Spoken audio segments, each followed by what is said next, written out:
No shit. No shit. Man, better late than never. I kind of operate on my own schedule. So I know I'm late, right? We're supposed to start at 7:30. It's 8 o'clock, but it's all good. It's Outlaw Radio on the Wednesday evening. It's the Hump Day edition. Outlaw Radio Child's Play. Absolutely a necessary conversation. One that we've had plenty times on the show. I mean, if you think about it, Outlaw Radio is really, really, really sitting next to accountability personified. I think every right and wrong move gets held in check on the show. So meaning if you do something good, we give you props. If you fuck up, we call you out on it. And it's not limited to just you. It applies to myself as well. So welcome to the show. Mondays and Wednesdays, for all the people who I know, who I've known for a very long time, who say, Kev, I love your show. Man, I be checking you all out. When it come on?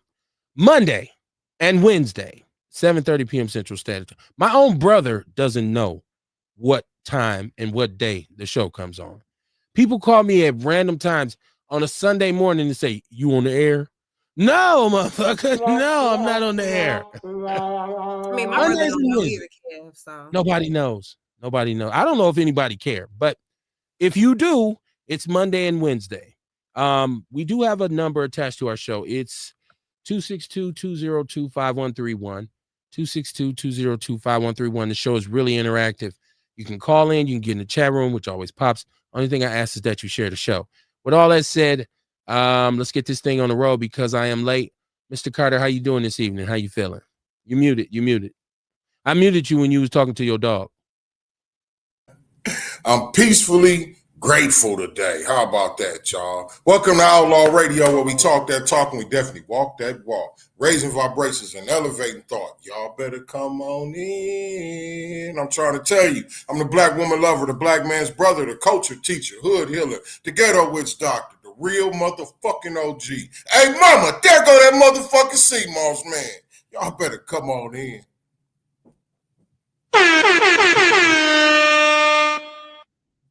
We have, I don't know what to classify her as. She could be considered a special guest. She could be considered a co-host. I'm just going to go ahead and call her the Juice Lady. Juice Lady, what it do? You back for the first time? What's going on? How you doing tonight? Hey. I'm doing well. I'm still in school. You know, we putting in these graduate school applications. I'm trying to be like you, Kev. I'm trying to be smart. You know what I'm saying? I want to be smart, Kev. Oh, yeah. No, don't be like me. That would mean you sold crack in undergrad. And they still doing it too.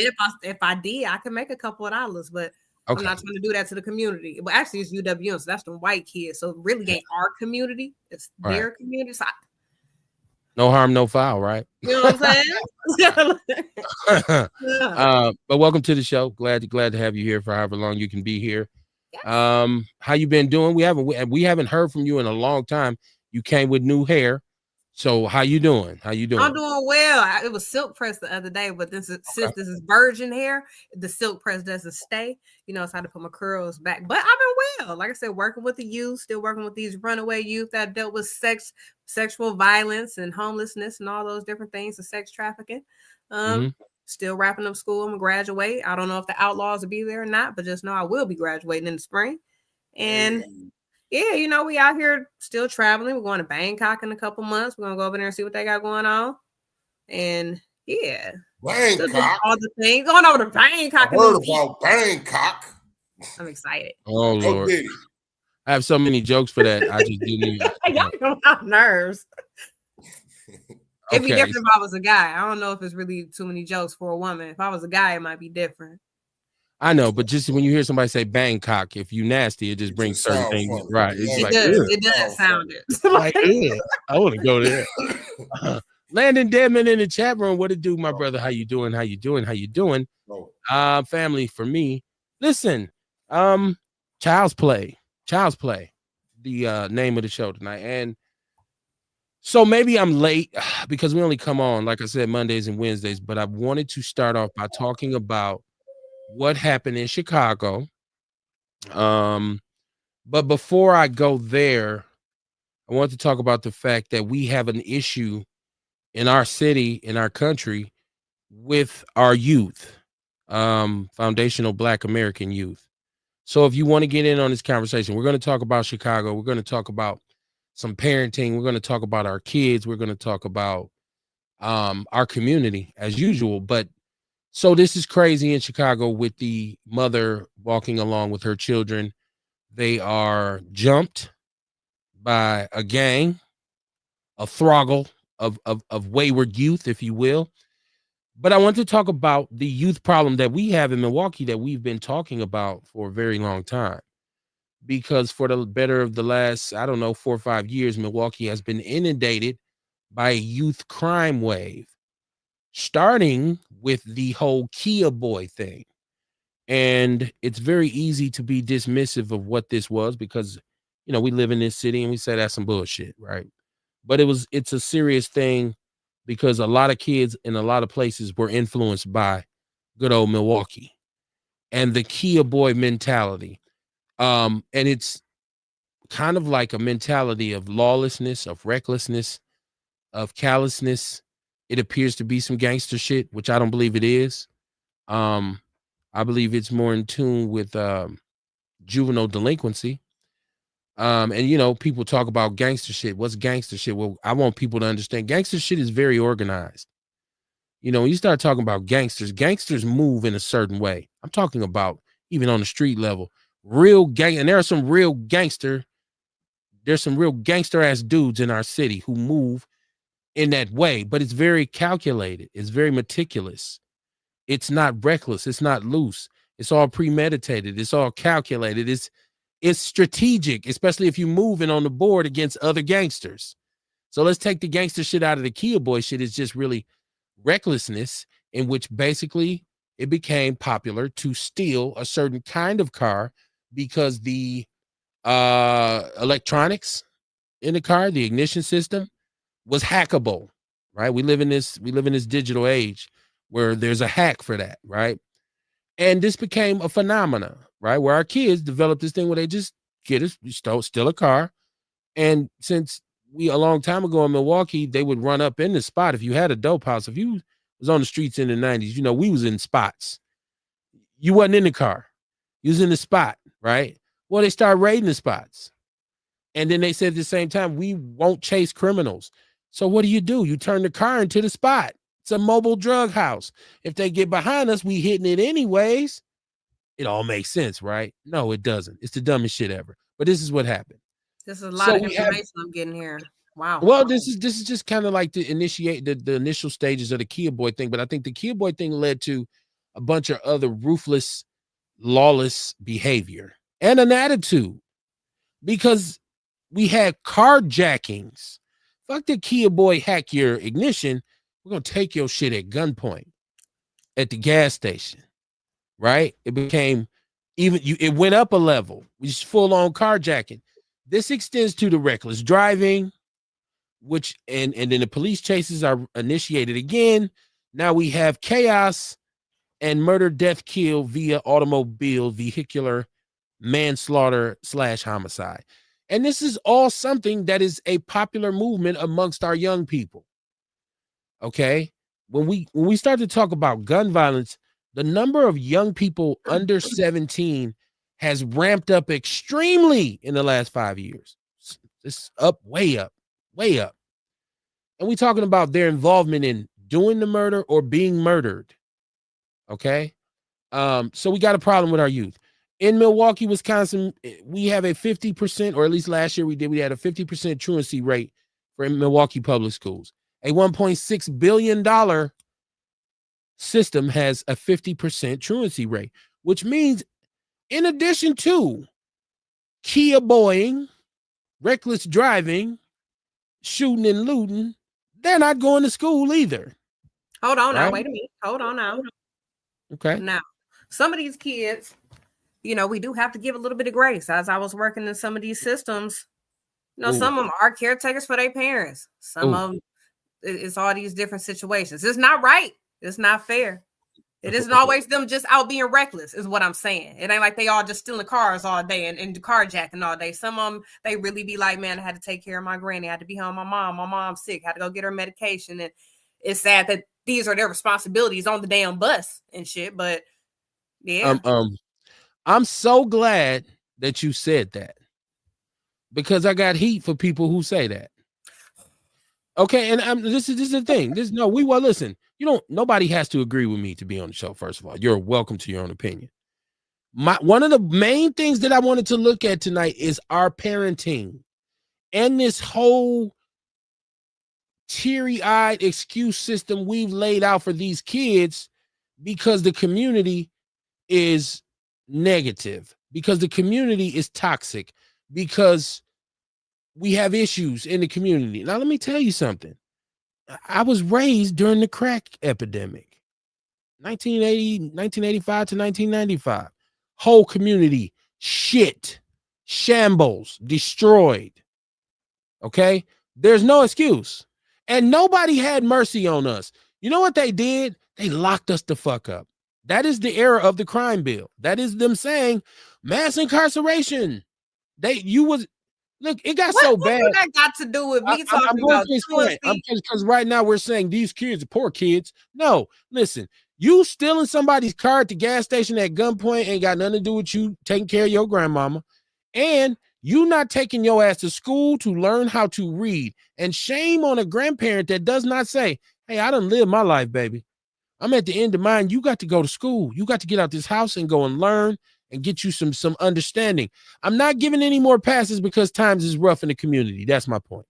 I didn't say I'm not saying we give it passes. I'm just saying these are some situations that be happening. And I didn't say that should mean these are the kids that's going and stealing cars afterwards, but just some kids that these are the kids though. Right? These are the kids, because the kids who steals the car and goes and does this crazy shit, when it's found out, they say that poor boy, he didn't have no father.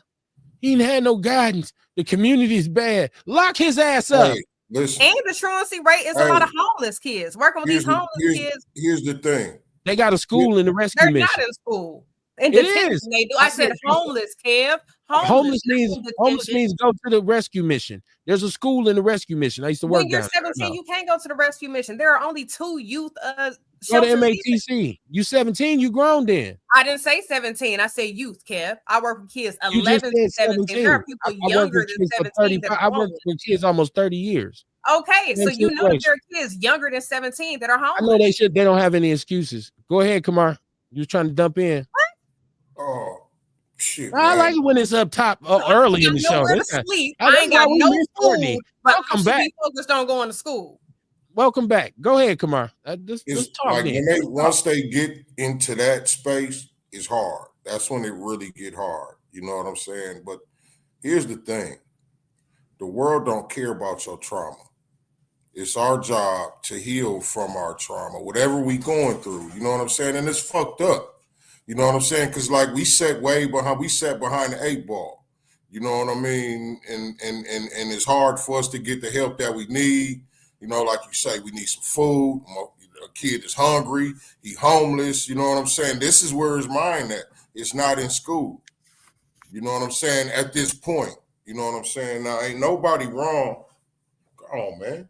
Ain't nobody wrong. You know what I mean? Neither one of y'all, I'm saying. But, you know, again, the world don't care about the trauma. I tell young men that all the time. The world don't care about what you done been through in your life. It's about what you gonna do next to get right. Your mind should always be on what's next. What's my next step? You know what I'm saying? But like I say, it's hard. And I can't just tell a motherfucker, man, don't worry about not eating. Go to school. It's hard, you know what I'm saying? That's a hard space to get into. Like you don't even know where you're gonna go to sleep at. You don't know where you're gonna take a shower at. You don't know where you're gonna do. Let me get my chat room. It's people in the chat room. I want to make sure everybody's heard. Let me get my chat room. Landon Deadman says he already said blessings, family, beauty, and I was saying her name wrong for years, y'all. I was saying Waddington. It's Wadlington. And you're her family and didn't even correct me, Kamar. Shame on you. I mean, you know, it's blame to go around. She says, hey, y'all, how you doing, beauty? Ace, what it do? He says, shit, your government is gangster. Absolutely. Most governments are, if you think about it. Who else we got in here? Oh, shout out to everybody in the chat room. Please share the show. Earl Henning. He says, what it do, my brother? He says, what it do, my brother? Fuck Donald Trump and his friend Orlando. That's the first Orlando stray tonight, y'all. So, oh my God. Courtney, you've missed Messy Monday in its entirety. It's been a whole deal going on while you was taking care of your business. Messy Monday is real on Outlaw Radio. Trust me. Dre Day, what it do, my brother? How you doing? He said, Outlaw, check in. What's up, man? Outlaw family, how y'all doing? Erica Hunt. Yes, ma'am. How you doing, my sister? Y'all say hi to everybody on the panel. Hey, so, okay, let's rewind it. Let's rewind it a little bit, because my point of this all is when we talk about the 50% truancy rate, and it's like, well, the kids are dealing with some conditions that are out of their control, like having parents or being in a family that is not permitting them to go to school.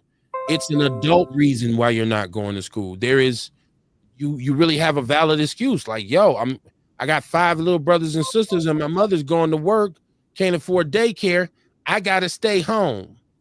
And take care of them. Which in some cases is true. And I'm not, in no way, shape, form, or fashion did I ever insinuate that every kid in this city is a Kia boy or every kid in this city is left of the line. There are a lot of young foundational Black American youth who are trying to do what's right. I'm not talking to them. So, and it's one of those things where they say a hit dog holler.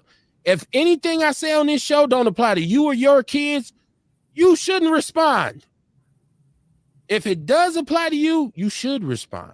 Now, I'm talking about my experience in juvenile justice, working with adjudicated teenage felons, working with their families through Wraparound Milwaukee, through Milwaukee Public Schools, through the Boys and Girls Club, through Safe and Sound, through MATC, through all these different entities that I've worked with youth on, even as a varsity football coach, as an MPS public school teacher, showed me, yes, there are some conditions that the kids deal with, but there is a lawless nature to our young people in which a lot of them are making decisions. See, they're making conscious decisions.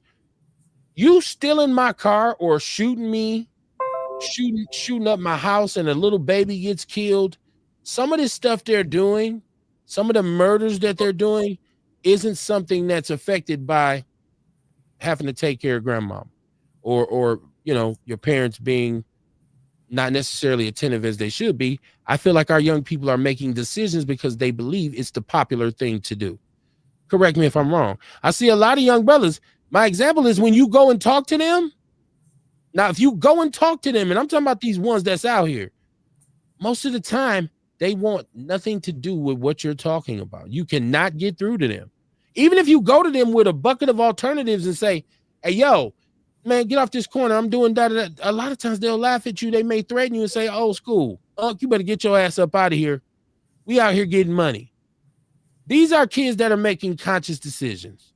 That's my point, Courtney. It's not, I understand all the social ramifications.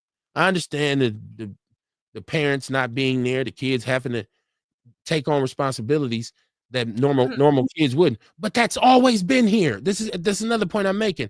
That's always been here. When has the Black community not had those problems? I mean, I understand that. And like I said, I wasn't speaking on all that. I was just speaking to the truancy rate in the 50%, saying that some of that 50% isn't just wild kids. It's a lot, maybe 25 could be the kid children, but it's not like that whole 50% is. You think it's 25? Yeah. I would say 10. I would say 10% of that 50% are kids who don't really have a choice. I wouldn't say 25. I was talking about kids. I was saying 25% for the kids is kids and don't give a fuck. And I think most of the truancy, and you just let me know that I probably need to research this in a more finite way, because I believe the majority of the truants are in high school. It's not the little babies. Yeah. It's the kids that choose not to go to high school. So we're talking about kids who are now old enough to decide to make some decisions and say, that's where I'm seeing that stuff with the family issues and all that different stuff is with the high school kids. So that's why I'm thinking out of that 50%, maybe 25 has the household or personal family issues, and the other 25 probably is the ones that we don't get no fuck. We ain't going. I say 35, 15.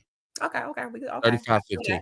Simply because I've worked with them, and I worked on with tabs when we had tabs, the truancy abatement, burglary suppression in Washington Park, in which I did intensive case management on kids who were severely truant from MPS. And the parents, see, this is what people think is new. And they went after Kamala for this, saying she wanted to lock parents up who kids wasn't going to school. Well, in Milwaukee, there was a law, I don't know if it still exists, where if they're under 17 and they're not going to school, your ass get a ticket. Right. And you will get locked up for it. And so I was always working with the kids whose parents had gotten that ticket. The only way out of paying this huge ass ticket is to get them going back to school. So I got to know the population. I sat in tabs and watched the police dump paddy wagons full of kids every day. Who they drove around the city and picked them up off the school. They processed them, said, "Oh, this is your 5th, 6th, 7th time. Go see Mr. Barnes. Go see Mr. Barnes." I used to be on that bullshit though. I got picked up by tabs. And I was across the street from the school walking. You see me going there. What are we doing? They're like, I'm not getting the van. Get in the van. And you know what? When you came to the center, they'd say, this is her first time or her second time. Now, if you was walking across the street from the school 7 times, you have to go see Look, I'm on the way though. Apparently, you walk too slow. I'm gonna need for you to speed up because your mama just got a big ass ticket. I'm just saying. So, see, kids have a tendency to be on bullshit, and sometimes they think they bullshit is deeper than an adult can understand. And so kids used to say, "Man, I was right at the front door." Like, dog, it's your 15th time here. You're always at the front door. You go in. I didn't make it. I'm trying to get in the building. I'm trying to go learn. In. And now y'all want me to motherfucking go sit at Sherman Park all day and do nothing when I could have been learning. No, you wasn't trying to learn anyway. I was on what you was on was some bullshit most of the time. Okay. I was on the way. Right. You've admitted that you was a car stealer and running right. We know you said you was out here, so not out here like that. But I'm saying, and it's like, and I understand both sides of the truancy. It's like I understand it but I guess even with still in the car, I should go back to the parents because even with the truancy to be down still in the car, it's because my mama kicked me out. Niggas was homeless. Now I'm out here doing fucked up shit. Did she kick you out? Why did she kick you out? Did she kick you out because you was on some bullshit? No.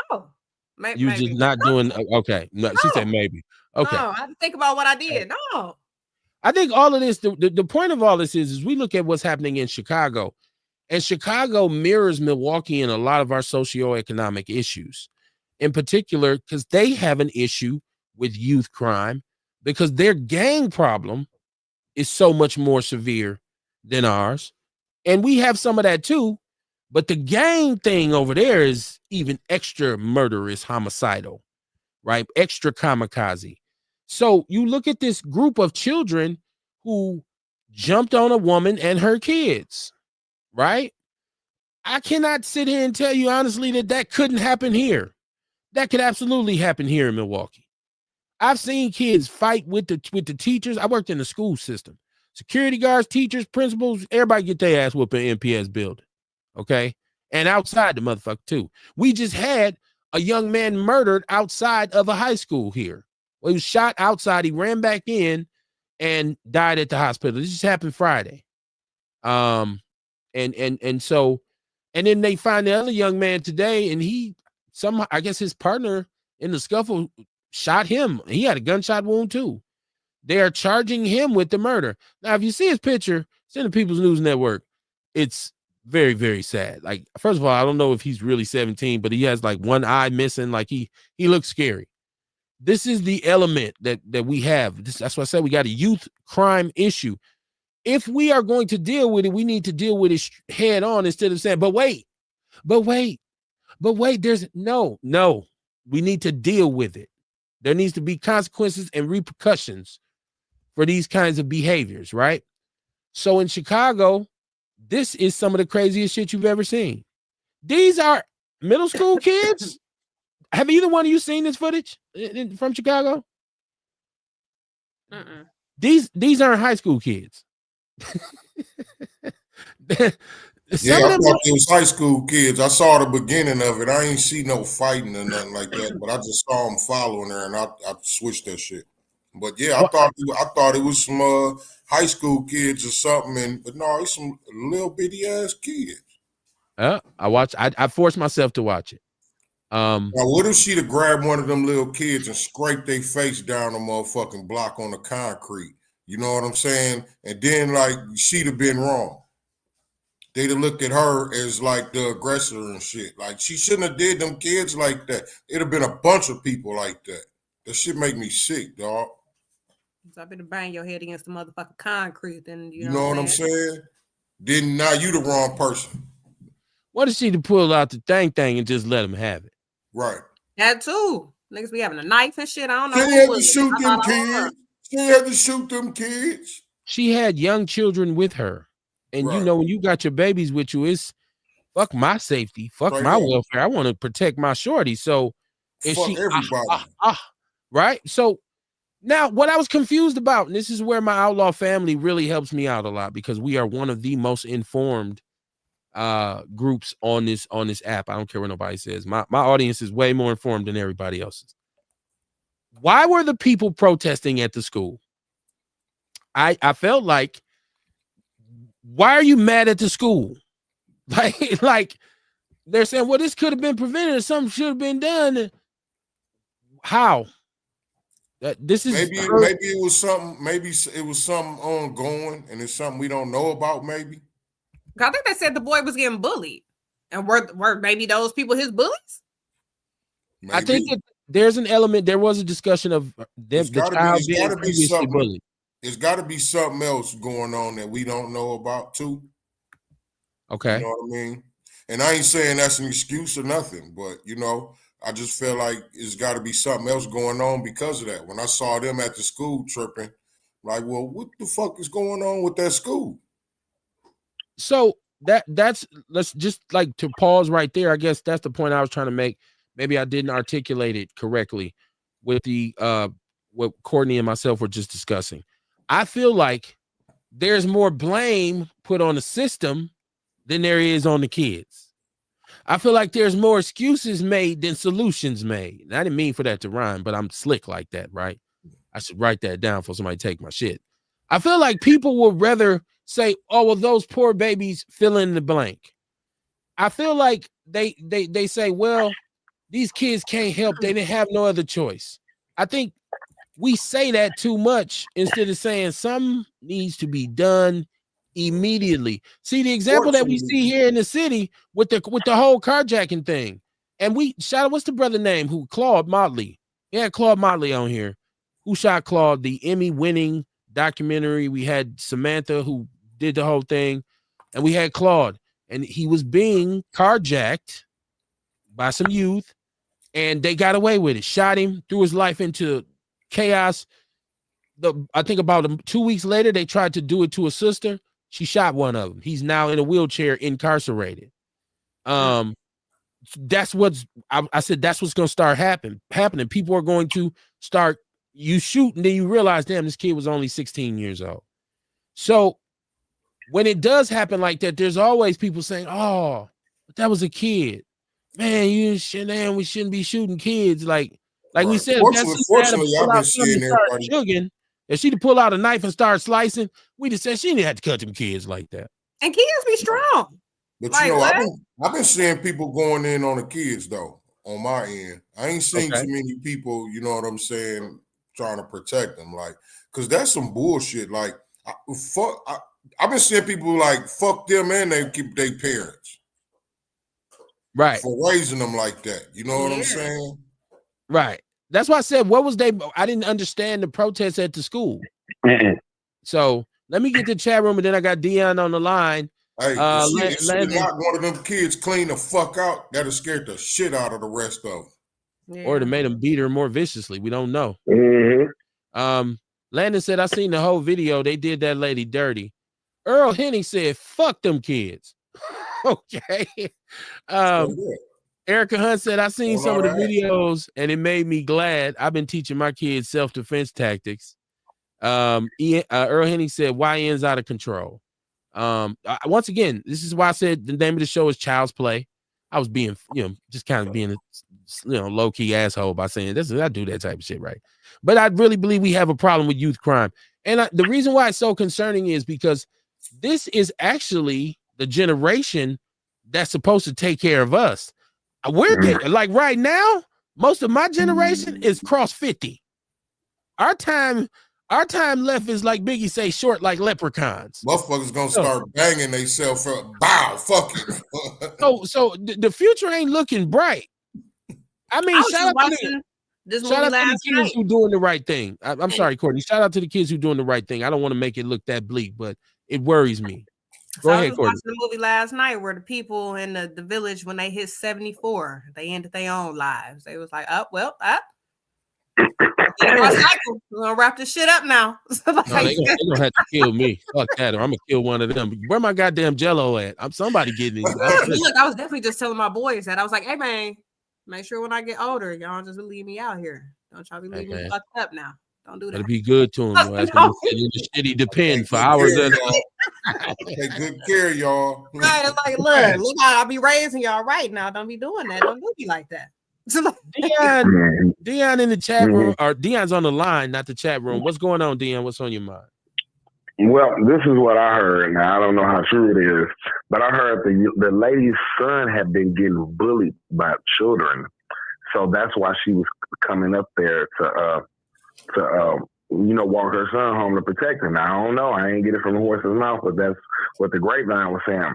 And also, they said the reason that the child was getting bullied, because I guess, I forgot what they call that shit down there in Chicago, but like we call it ribbing here, you know what I'm saying? So they had seen little dude mom, and they was like, damn, you know what I'm saying? They just started, getting on his ass about his mom not knowing that she was disabled, you know what I'm saying? But so that's the reason, So the school, the reason people were upset at the school, because that's just like if your child is in school and you've been telling them like, hey, you know what I'm saying? Like, my child ain't getting bullied, and then the school ain't taking no action in the shit, you know what I'm saying? The school is kind of held accountable for it because, like, come on now, you know what I'm saying? But then I also understand, like, what can a school do if motherfucking kids is bullying them, though? You know what I'm saying? Like, what do you do for that, though? You know what I'm saying? Like, it is what it is, though, but I did, watch the video, and it was sickening, you know what I'm saying? I was like, damn, you know what I'm saying? Like, that's bogus.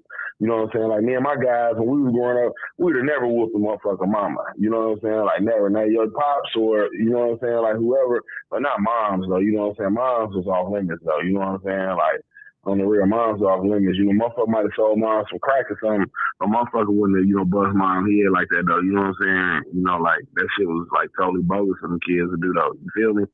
So, and this wasn't just young men. There was young ladies. I seen young ladies in there too. They were running up, stomping on the mother's head, and they took her phone. Yeah. So I'm once again. I would like somebody out there to enlighten me as to what the argument was specifically with the school, because in school I can regulate you. Okay. Well, maybe that's what the argument was. Maybe they wasn't regulating. Okay, that's possible. But I could see that being the reason why all them people went up there to that school. But this happened outside the school. Yeah, but it started in the school, and the school wasn't doing nothing about it, probably. That we know, but we have to have absolute proof that there was no. I'm just saying that's what it looked like.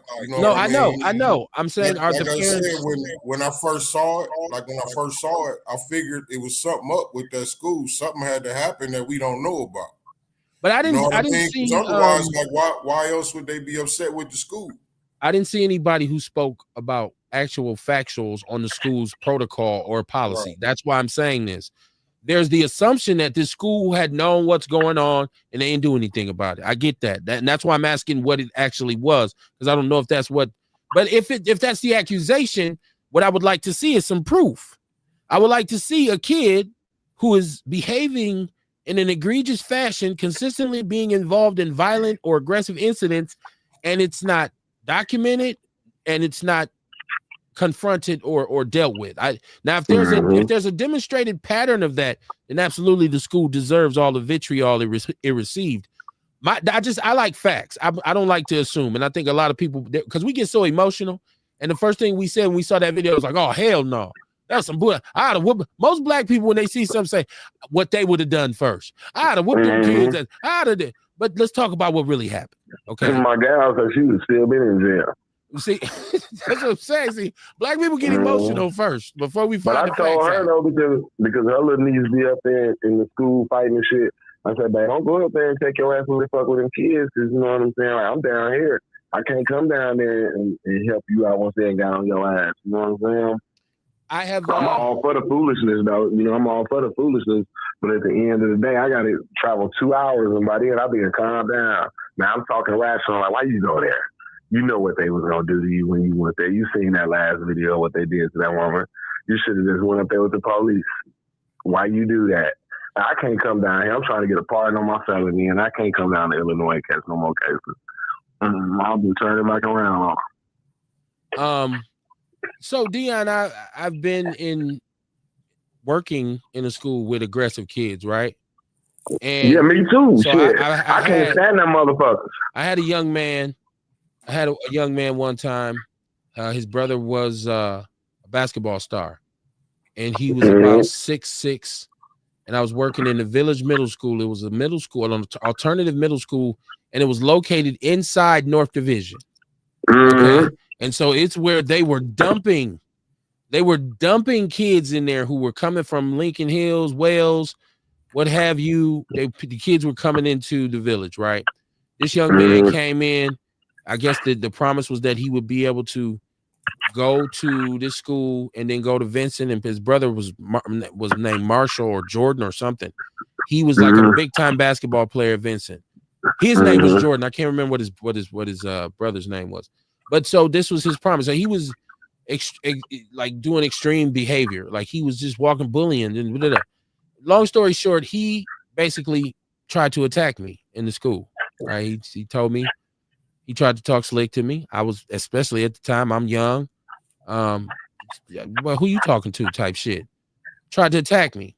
I had to put him on his back. He had me twisted because of the job I had. I had to put him on his back. Now, despite the fact that he had just come home from Wales, despite the fact that he was exhibiting all this aggressive behavior, his family came to the school. They wanted ass. They wanted to get at me. His mama was, yeah, nigga. Shit, what's happening? The police is there. Hey, look here. You got the wrong one. No accountability when I explained to her what happened. When I explained, this dude told me to get the fuck up out the classroom, right? He said, you get the fuck up out of here. I initially was about to do my thing, but I said, you know what? All these kids in here is just me. I'm the only adult. Let me go into the hallway and try to find safety or something. I went, I got to safety. I said, come in here. A dude is going crazy. So y'all need to come in here. Okay. She came in the classroom. When I walked in, he said, I thought I told you not to bring your punk ass in here. I said, what? He said, I told you I'm bringing your punk ass back in here. I look at her. I say, hey, yo, you better get him. But by this time, he's coming at your boy. Had to scoop and score. Put him right on his back, pinned him down, and was about to really rain on him, Kamar. I'm talking about ground and pound. And actually, a brother, he was a gym teacher. I never forget this brother. He grabbed me and he whispered, he said to me in my ear, like, you're about to ruin your whole career for this kid. Don't do this, man. And he caught me right when I was here. Man, they wanted to get with me. There was no accountability from his family. When the police said, your son attacked this man, we fucking you up. We gonna be here at the school. I said, okay. This motherfucker's crazy, man. And that's a problem in Milwaukee. That's a problem. Mental health issues around this bitch. So, and Courtney, my point in that was a lot of times the parents that are in these kids' homes refuse to confront their children. So we can say the school ain't doing its job, but if the parent is not doing their job, the school is null and void. You know what I'm saying? So when we start, that's why I say we got to be careful about making excuses. Like we got to be careful about saying, oh, these poor, they don't have no other choice. A lot of it does go on the parents. How is your child out of control? How does your child have? Now we understand that there's mental health issues. We understand that maybe it's the food. Kamar likes to talk about the food. Maybe it's the lead in the water. Be the lead. Maybe it's the lead in the water. Maybe it's some of the drugs that are taken. by some of the mothers when the children are in the womb, if they popping perkies as they call it, or I think it's passed down from the parents and also living with these parents. I feel like when your parents got mental issues and you being raised with a motherfucker that's crazy, I mean, how could you not be crazy? You know what I'm saying? My mama crazy. My mama was left every day. This is who was raising me. Sometimes I'm working with these teenagers that's pregnant, and I'll be thinking about these kids they finna have, and I'll be looking at their behaviors, and I'll just be like, I don't know how already counted out. Like, you've been raised this kid. I already counted out before they even get here. Yeah. Already, like Kamar said, already behind the 8 ball. Yeah. You know what I'm saying? So, and this is me saying we got to look at the parents. We got to look at the home. Because I know a lot of those parents that was there at that school talking shit is just as bad as the parents of some of those kids who jumped on that lady. Because I can tell that by the way they was acting. You know, hell no, motherfucker. First of all, whatever happened to being proactive? Why are we so reactive once something happens? Why are we not there before this problem happens? You know, they still have a PTA. You can walk in your child's school and go right in the office and say, I need to talk to somebody. My kid is getting bullied and I'm not leaving until y'all give me some help up in here. Because I'm not dealing with this shit. If parents choose not to do that, then they choose not to. Mama Jenkins said, good evening, my Outlaw family. Welcome back, Juice Lady. You were missed. Bring it home. What about Riverside? This is Erica Hunt. She says, allegedly them kids was hungry. Mama got the link card late and she got a new wig instead of food. Scratching my head. Funny, not funny. It is funny, but I still got to give you one of these. Ian Jordan said, he said, I didn't know I wasn't on. Ian, I actually sent you a link first. So if you go into your chat room, right, which I'm doing right now, I sent you the link at 7:03. You said, okay. So then he says, I didn't know I was on tonight. Now he's drinking. He said, well, if you drinking, Ian, yeah, I'll see you Monday. So Ian won't be with us tonight.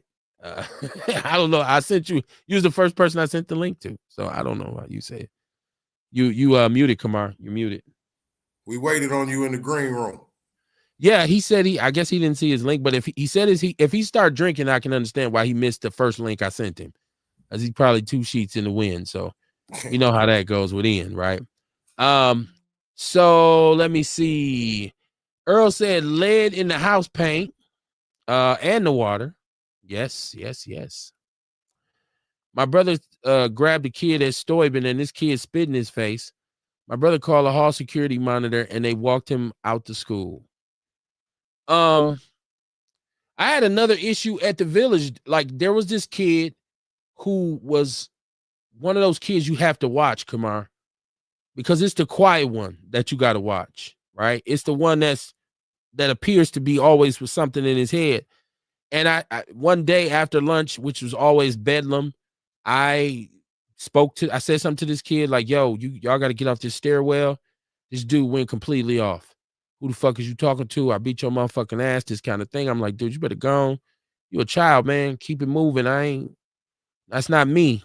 You ain't whooping no ass. I'm not going home like that. You gonna get dealt with. All right, motherfucker. All right, motherfucker. All right. Next day, I go to school. I see this dude. He's looking like he wants me to say something to him. I don't say anything to him. Because I'm like, I'm not going to agitate it, right? And all of a sudden, I'm coming back from my lunch break and I see police cars outside. I go into school. The police are leading him down the steps. When I get upstairs after my lunch break, I say, well, what happened? He had a gun in his locker. He had brought a pistol to school with him. So I don't know if his intention was to shoot me, but he told one of the other kids, like, yeah, I got something for a dude ass today. And that kid told, and then they went and searched his locker and found a pistol. So these kids, the problem with our youth being OC has been around for a very long time. And this happened to me in the early 2000s. Like that's the bullshit I be talking about. 2006. That's the bullshit I be talking about too, right there with these soft ass kids. Like, why the fuck you want to play tough, but then you got to bring a pistol to do something? Right. Talk that shit. You just said you'll whoop me or whoop my ass or something, but now you got a pistol. Get the fuck out of here. He was over the top though. I'm downplaying it. He was like, people had to hold him back. I went to my classroom and was just standing in the door. He was, yeah, whole ass nigga. Yeah, motherfucker. I said, let him go. Let him go. You don't got to hold him. Let him go. I bet he come back down there. I mean, at this time, you got to think I'm still a young Thundercat. So I'm I'm a head buster. He got his ass turned inside out fucking with me. So, you know, no diddy, but I'm just saying I've had so many issues. I worked in St. Charles Youth and Family Services for 7 years. There's nothing I didn't see at St. Charles in terms of youth behavior, right? I seen it all. I seen them attack staff. I've seen them attack each other. I've seen them attack sheriffs. Because the sheriff department is right down when we were on Watertown Plank Road, which I see is torn down now, which is crazy. But we would jump on and call the sheriffs. Sheriffs would come down. I seen the kids say, they don't mean shit to me. Go right at it with the sheriffs. Like, yo. And so, and guess what? When I would talk to some of these parents, it was, I don't know what's wrong with him. I've done everything I can do. I've tried. He won't go to school. He won't do this, that, and the third.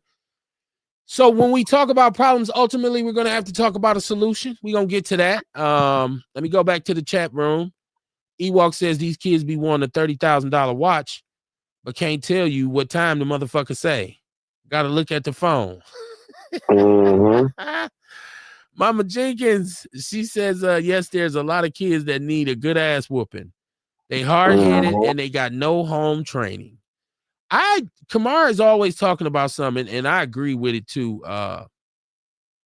We start talking about emotional intelligence or the lack thereof.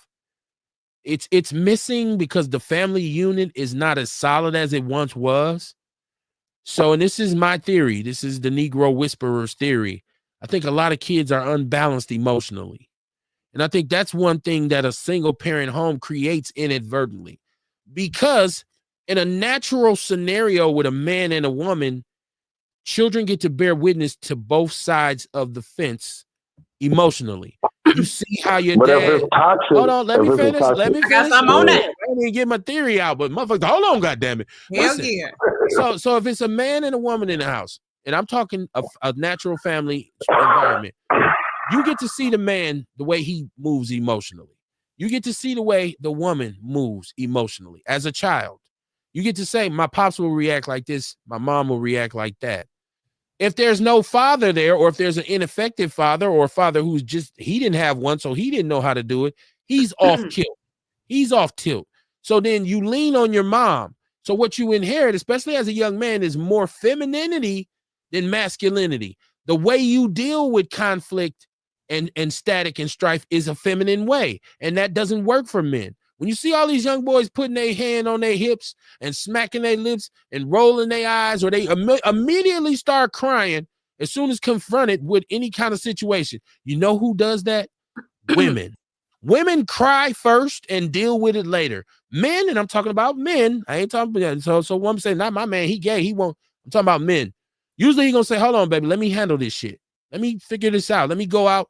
I'm gonna see what chill out. You ain't gotta cry. Now if the man crying, oh, girl, I can't take it. This kid is off. His emotional intelligence is off. He can't maneuver through relationships. He doesn't know how to deal with it. That's my theory. So y'all can go at it how y'all Let me say some stuff now. What I done learned and what I done figured out with my generation. People in my generation. Did she freeze? Okay. There are a lot that have had their mom and their dad. You know what I'm saying? But am I still breathing? You good. So I know there are people. Okay, there are people that have had their mom and their dad, but I realized even with the dad being in the picture, it's a lot of niggas that act just like they mama. It took me a while, even with my baby daddy, it took me a long time to figure out his attitude. But then the more time I spent with his mama, I was like, just like her. She just want to be negative. She just want to argue. She just want to bicker. And it's a lot of men out here that. What was his relationship like with his father? I mean, his dad was in the house. They still in the house. Not together. just in the house. I said, what was his relationship? He could be there. I mean, his dad was a hustler at the time. So there's real no like that. But it seems like he's. Hey, but it's like when he spends time with his dad, but then it's like, you know, my mom, I couldn't go to her with sensitive things because she don't give a fuck. But at the same time, he must have spent a good amount of time with her because niggas act just like they damn mama. And I know a couple dudes that act just like they damn mama. Hey. So even trying to be in a family unit, you know what I'm saying? You have me being the woman who I should be, but then you also got a man there that's just that act like his mama. And that leads to some confusion in itself. So sometimes that family unit, like Dion was saying, that should be toxic and shouldn't be. sometimes you got to bring other men in, other real men in to kind of fill that void because, or to sit, to me, yeah. Maybe his daddy was a bitch nigga too. And he take after his mama. So he learned that. But you know, and I think that's what I see is when I you- look at the grandparents, it kind of looked like that. Like it looks like that. Yep. I'd be like, damn. Maybe that could be what's getting passed down in this generation and his family. Like those roles may have been reversed already. Mhm. The woman take on the masculine role and the man take on the feminine role, and they wind up meeting and the shit work out for them. So the father teach the son the shit that he knows, so he wind up just like his daddy. Or maybe he don't teach him nothing. You know what I'm saying? Same thing. So he wind up like his daddy. So he ain't teaching him shit. His mama doing the teaching. I want to make a point of, okay, so my father was one of one, the greatest father ever, right? But one thing my father did was he taught you things. And he taught you things about masculinity. So there's certain conversations that I had with my father that let me know how a man should, like, to stand a certain way around my father, he would correct you. Why you standing over here with your hand on your hips? Take your goddamn hand off your hips. You stand over here like a goddamn girl. If you wait, what boy, don't you ever let me see you do that. When you talk to him, he say, look me in my eyes, boy. When you talking to a man, you look him in his goddamn eyes. You understand me? Yes. When I got in trouble, he said, you know what? You got two choices, tell the truth or lie. The lie is what's going to get your ass whooped, not the fact that you did it. When you do something, you stand on it. You say you did it. You take accountability for it because you're going to get your ass whooped either way. So what I tried to do is the same thing with my son. We had conversations. We had moments. I told him sometimes, hey, man, don't move like that. When it comes to emotional maturity and in dealing with young women, I say, listen here, man. Boom, boom, boom, boom, boom, boom. There's me saying to you, here is how this should go as a man. If a child, especially a young man, has that, more often than not, he'll be okay. But like we said, maybe we should be looking more at the phenomena of men who are emotionally unstable themselves and just they stay there. But what do he do? Yeah, you stay in the house, but what does he see you doing? Like, what is the example? Has he seen you get up in the morning and go out and hustle and work hard and come home, and when it ain't no food, he gets some food? When you need something, he gets it for you? No, you seen mama doing that. And so when you watch her reactions, how she deal with shit. So I just think it creates an imbalance. That's all. Nothing too crazy. Let me go to my chat room because y'all know I will get behind. This is Ace Cooley was talking about me at the school. He said you can walk down here, but you're gonna limp back. Well, yeah, because I came up in an era where shooting wasn't as common. You fought. That's one thing we had over this generation. We fought. You're gonna put your hands up and you're gonna fight. So we always had the spirit of, hey man, it is what it is. If you put your hands on me, these kids now, they can't take no ass whooping. He coming back with the gun. Or if somebody else don't give it to him right there. Earl said, once again, fuck them kids. I can't say that. I love these babies, man. It's our future. And I still got some youngsters. My kids ain't but 19 and 22. So shit, I want the community to get right so one of them won't get victimized. Mama Jenkins said, that's like I got some little bastards in my hood and they so disrespectful. But I let them know my gun is locked and loaded. So make my day. He said, your mama will be scraping your ass up off the sidewalk. And that's facts. Woo wee. Mama Jenkins said, make my day. Make my day. Dion, you were reacting when I was giving my theory. If you still with us, Dion? Yeah, I'm still with y'all. I have to mute you though. Right. No, but I thought you had moving and grooving. I thought you had an opinion in the background.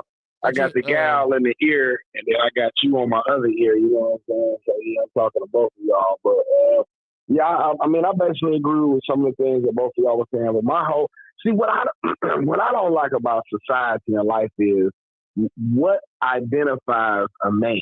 You know what I'm saying? Like, ain't no book, ain't no manual, no pamphlet, or nothing like that. So we grow up with these, like, say for instance, like when I was growing up, sleeping with multiple women made you a man. You know what I'm saying? Like, that's masculinity. You know what I'm saying?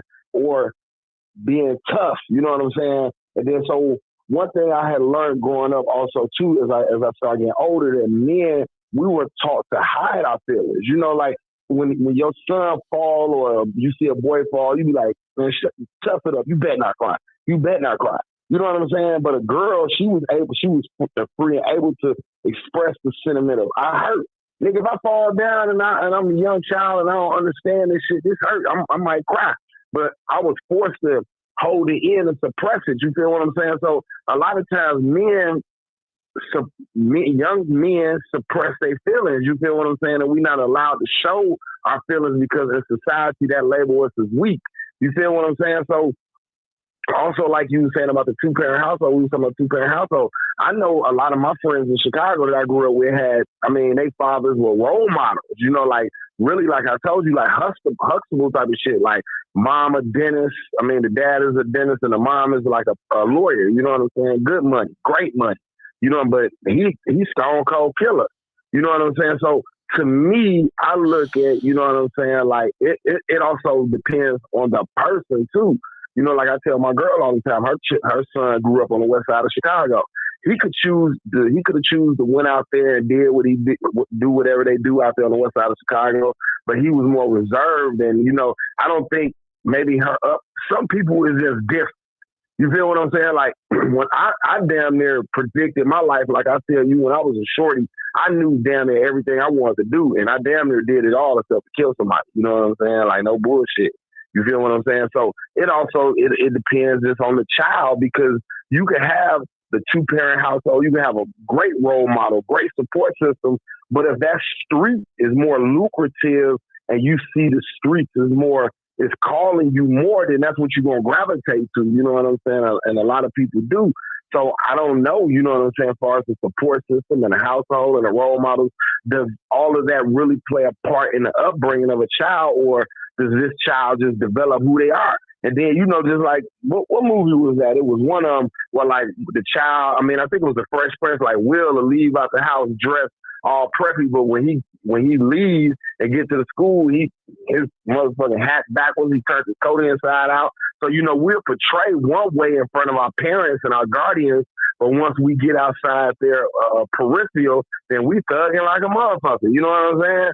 And then that's why when a motherfucker come up dead or something, they be like, well, I can't believe Johnny was involved with that. And she really can't believe Johnny was involved with that, because this nigga go to a Mormon, Catholic, Baptist, collegiate school, and he's a goddamn 4.0 student, and you would never think that this man is a fucking serial killer out there. He's killing people. You know what I'm saying? So, First of all, what was the question? Well, the actual answer that he was giving me was what he felt about my theory on kids being unbalanced emotionally. But I wanted to say this. You said some things in the beginning of your statement. Number one, you said, what is a man? You said there's no written Ain't code. No pamphlet. Well, there is a pamphlet, though. There is a pamphlet. I'm gonna tell you what. Where is it at? I'm about to tell you what it is. The Bible? Because, no. Oh, okay. I'm not. It's not the Bible. Okay. I'm going to reiterate this point again. My father was a man. Okay. There was things that my father could do, that he was willing to do, that nobody else in our family was willing to do, to be responsible for us, to make sure we were okay. He was selfless, and he was loving, but he was tough. He was about accountability. He had no excuses. I never heard that man make an excuse in his life. Right, wrong, up, down, left, right. He never made an excuse. That's what a man is, first of all. Okay. A man is also a chromosome that's designated by God, and he's born with testicles. He's born with a penis. Okay. He produces sperm, which can fertilize a female's egg and create a child, and they co-create. That's a male. Hold on, let me finish. You asked what a man is. I'm telling you what a man is. Okay. And if a man told you that sleeping with a lot of women makes you a man, you were misinformed and he was misinformed, because that doesn't make you a man. If a man told you that you were supposed to hide your feelings you were misinformed and he was misinformed, because it wasn't about hiding your feelings. What my father used to tell me is this: there's some things worth crying about, and there's some things that are not, because the tears ain't gonna fix it. And you reserve the right to be emotional about something. I saw him cry when his mom died. Okay. I saw him cry at key points. I saw him cry when he had a heart attack and he thought he wasn't going to be able to take care of us and we wasn't going to be able to get no Christmas gifts one year. Wasn't no big cry, just a tear. And him saying, I got to get up out this hospital and do something for y'all. That was emotion. He never told me you keep your emotions inside. You're a karate man. He told me you don't expose your emotions to the world. And sometimes being emotional is not going to fix the problem. You got to get to work. You cry about the shit later. So it wasn't about me hiding my feelings. It was about me knowing how to manage them. That's why I said emotional maturity. Notice the word emotional and maturity. That's why I said that. So what a man does is irreplaceable. He's not going to put you out here on no bullshit. Now, as far as two-parent homes, let me just say this. Money does not make you a good parent. I don't give a fuck how much money you have. Okay, because as a matter of fact, some of the most wealthiest people had the most dysfunctional fucking families and kids. All right. Just living in the house with the kid does not make you a family or does not make you a good parent. Now, is there a chance or a possibility that you can do any and everything for a kid and that kid will still go left? Absolutely. That's why we live by the 100% rule, which means nothing is true 100%. There's no perfect way to do it. I'm speaking to the fact that people want to dismiss what masculinity actually is. They'll say, ain't no what make a real man. Ain't no real man. Ain't no manual. Well, goddamn it, you don't need no manual. My father didn't have to write this shit down. Okay. And I'll tell you something else. My mom, who was a strong black woman, could recognize the traits of a man. So she gave my father his respect. She treated him like he was a man because she didn't allow him to mistreat her. Okay. But she accepted him being the man of the house. So it came from both ways that this a man right here. As a result, I never tested him, never talked back to him. I could have. I went towards the streets for a minute. You know what brought me home? All them conversations I had with my father when he was raising me about accountability and doing what you need to do and not being a follower. And if you're doing something negative, it's okay to make a mistake, but you got to be fixing the mistake. I'm not trying to stand on the soapbox, but when I keep hearing people say, what is a man? Can't nobody tell me what? There is a such thing as a real man. It don't mean whooping no ass. It don't mean having sex with a lot of women. It doesn't mean having babies everywhere. It don't mean I get money, so I'm a man. No, that's not what it means. Sorry. Go ahead, Kamar. You look like you had something. Say nothing. Okay. I just wanted to put that to Dion. So if there's a way you can mislead people. I could put on in front of some youngsters, yeah, motherfucker, you can get out here and get your money to a pistol, man, get you some money. And them little kids say, shit, I thought that's what it was until they go to jail. Until people start dying and they'd be like, I realized that motherfucker told me wrong. Getting to peace and tranquility should be your ultimate goal. That's what most gangsters, most thugs, cats who really been in the street, when I see them now and I run into my partners who I know was out here that was go-getters, he got his grandbabies with him. He got his girl with him. He chilling. Yeah, man, you know, I done been out that motherfucker 25 years. I ain't going back. I ain't got no more time for them motherfuckers. He can still make those same decisions. He's still a real dude. I've seen some of them avoid conflict. Like, man, you know, 10 years ago, I'd have popped that motherfucker. But I'm not doing that. I got more to live for, man. That's a man. He's holding himself accountable. He's understanding there are people who are depending on him. So he has to be responsible for them. So I think we need to give more credit to what, I think if we gave more credit and definition to what masculinity and manhood was, more boys would adapt to that than trying to be like they mama. You know what I'm saying? I think there's a lot of strong sisters who are forced into situations where they have to do the best for their children because they got a man who ain't doing what he needs to do. Okay. And that ain't her fault, you know, but she should also be aware of, am I giving him too much feminine sensibility? Sisters, watch your son. If he's in conflict, mama, you need to sit him down and say, son, listen, you're a little bit too feminine. You know, it's okay for a sister to say, baby boy, you shouldn't be crying. A man shouldn't be that easy to make cry. he shouldn't fall apart as soon as he's faced with adversity. Like, I don't know what we gonna do, baby. You soft ass dude. You better get your ass up and get out here and make something happen, man. So I just think we need to put more respect on. That's why Father's Day is the worst fucking holiday. Get your ass a goddamn macaroni ashtray and shit. Like, you get to nothing. Mother's Day is the shit. You get the worst, cheapest gifts. You be looking at your kids like, you little motherfucker.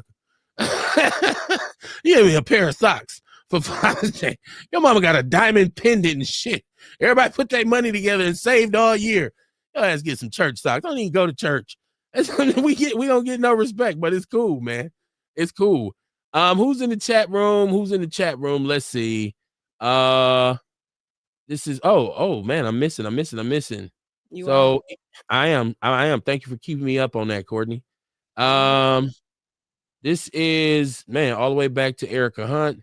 She was saying that on Monday. Oh, we had Erica Hunt. She was controversial on Monday. We started talking about relationships. She started talking about ready-made families. She said that's what I was saying on Monday when I was talking about ready-made families. Where are the ready-made dads at? It ain't no such thing as a ready-made dad. What'd you say, Courtney?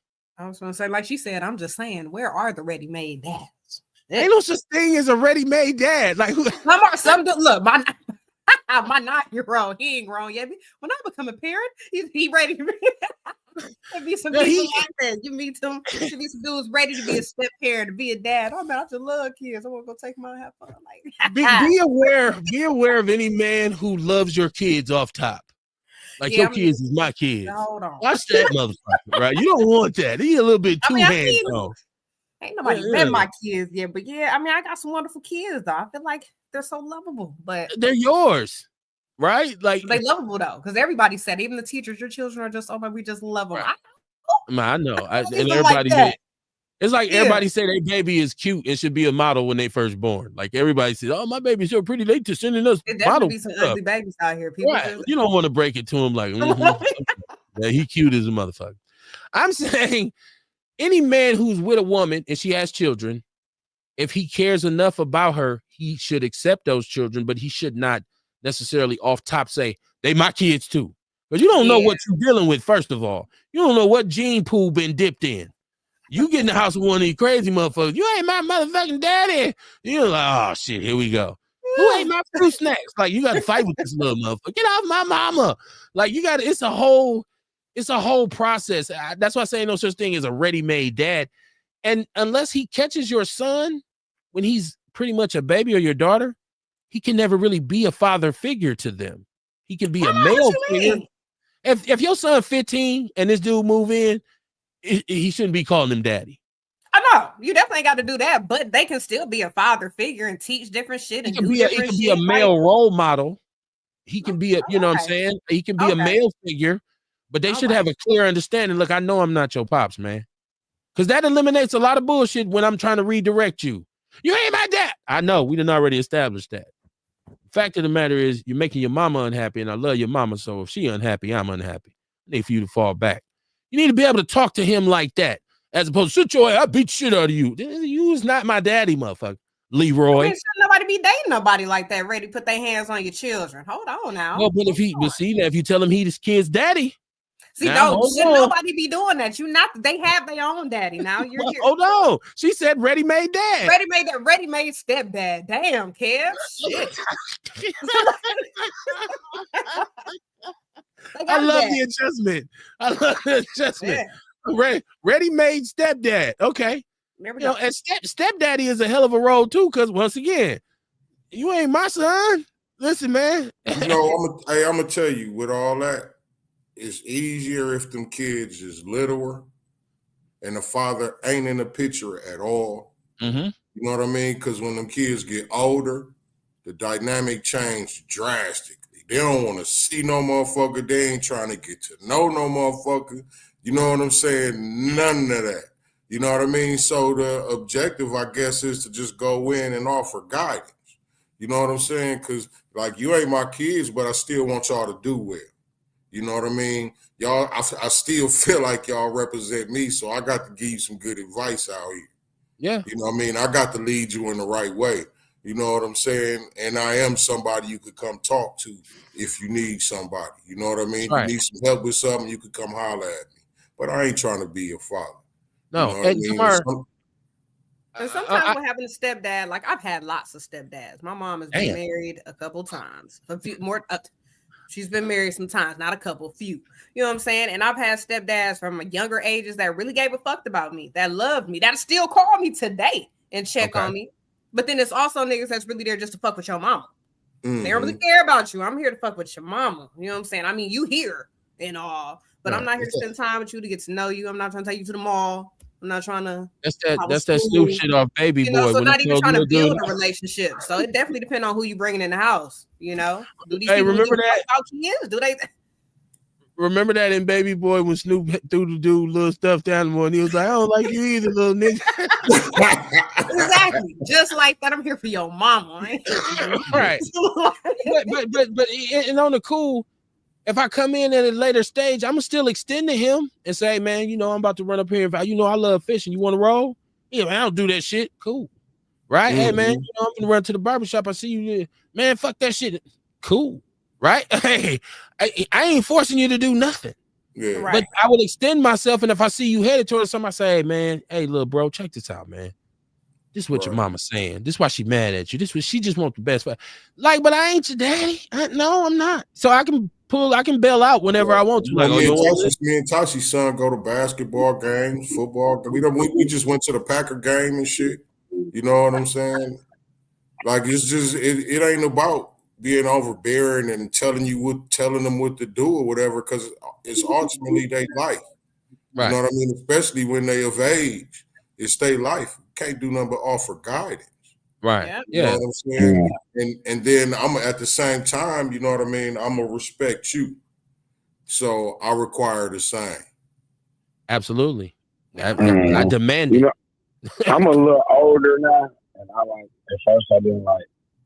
I guess, you know what I'm saying? Like, I don't know. I don't look at it as a stepdad type of shit. I just look at it as like, okay, I'm fucking with this shorty mama, you know what I'm saying? Like, I don't really like fucking with her little kids, so, but, you know what I'm saying? I'm glad I'm older now, you know what I'm saying? So I could lend my life experiences to their child. You feel what I'm saying? Like I really don't give a fuck what you do, but the only thing I can tell you is this is what's gonna happen if you go out here and do this. It's like my guy just hit me, you know what I'm saying, while we was on the phone on the other phone, you know what I'm saying? He told me, you know what I'm saying, he number 13.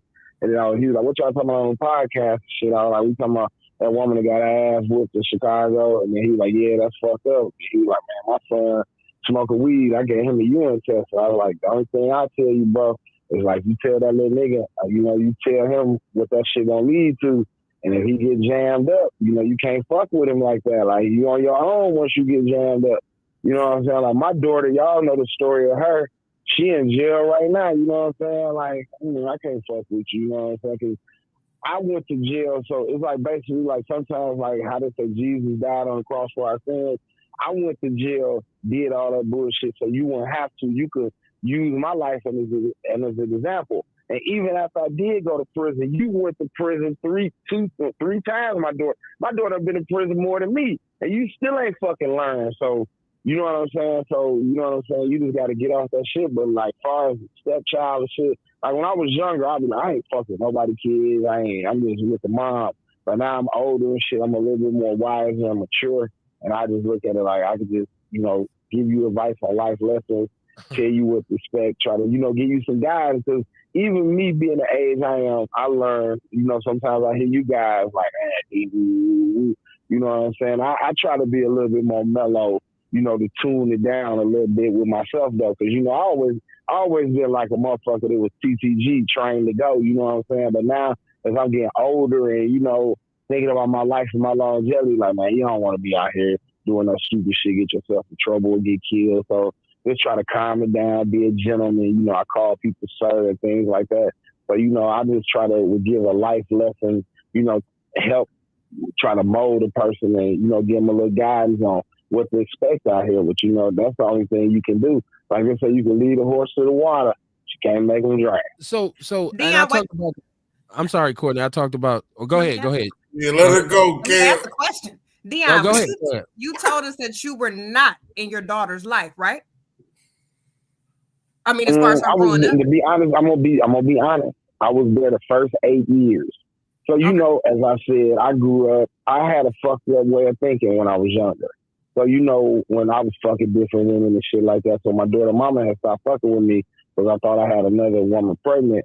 And then so I made a choice that if I want to hurt I wanted to hurt the mother, not realizing I was gonna hurt. It was gonna affect my daughter. So I chose not to fuck with my daughter, thinking it was gonna hurt the mother. But shit, it didn't do nothing to the mom and fuck my daughter up. So no, I wasn't a part of her life. Is that the question you wanted to ask, Courtney? That was all. Because I'm hearing that, and thank you for even asking that question, because I wanted to say to Dion, if you can pinpoint a time in your life when you as a father chose not to do what you were supposed to do and you left her at this point in her life when she's most troubled, how can you say, I can't fuck with you? How could you say, also, you're on your own? I feel like this is the time when you should be digging in saying, you know what, baby girl, I fucked up. You know what? I should have been there for you more. But I want to start from now. If it's not too late, I want to build now. I did that when I got out of prison, because you know I did like 5 months in the hole. You know what I'm saying? So I did a lot of self-reflecting, and you know I had to forgive myself for a lot of bullshit that I did. So when I got out, I said, listen, we can't start all over. We can start from now. Right. But she was so hurt, she needed affirmation, whether it was positive or negative. Like, and I seen the road that she was going down. Even when she got out of prison in 2018, I gave her $1,000. I said, listen, Navia, I said, now you know the life that you lead is gonna fuck you up. You've been to prison, and I knew it was kind of fucked up because she didn't make any positive adjustments in the 2 years that she was in prison. She didn't get her HSCD and no shit like that. So I was like, yeah, she gonna be back. But I tried to, still talk to her. So once I got out of prison in 2007, I tried to build that bond and build that bond and that relationship with her. But by then, she was like, nah, I ain't fucking with you. Being disrespectful, using drugs, hardcore drugs, cocaine, heroin and shit like that, because she started off dancing. And I know that once she started dancing, it was going to she had to put herself in a frame of mind to make her comfortable to do other things too, the little coochie. So, she was dancing like Kev, I give you her name. If you Google my daughter and shit, you will see that she come up on some shit. You know what I'm saying? Like, she did some shit. I forgot what she did. She did some shit in Montana. It was North Dakota. She did some shit in North Dakota, got into an accident, flipped over in a van, all type of crazy shit. Was with a young girl off a back page, a juvenile. So they hit her with that. That's what she went to prison for. I forgot what they charged her with that shit. You know what I'm saying? But yeah, though, you know what I'm saying? So I tried to, have a relationship, build a bond with her, be positive. I wasn't drinking no more. And see, that's another thing too. So I used to be, well, I guess you could say I was an alcoholic. I just figured I like to get drunk and enjoy myself. But I used to drink heavily, you know what I'm saying? From 19 to 35, I used to drink real heavily. So I wouldn't have had a positive influence on her life anyway, because I like to drink liquor. And when I'm drinking liquor, I'm drunk. She ain't seen me pissing drunk, all that type of shit. You know what I'm saying? So I wouldn't have had a positive influence on her life anyway, regardless. You can't really say that. There. Well, you can't say that, because I can tell you personally, I was pretty wild as a youngster, but my daughter changed my trajectory.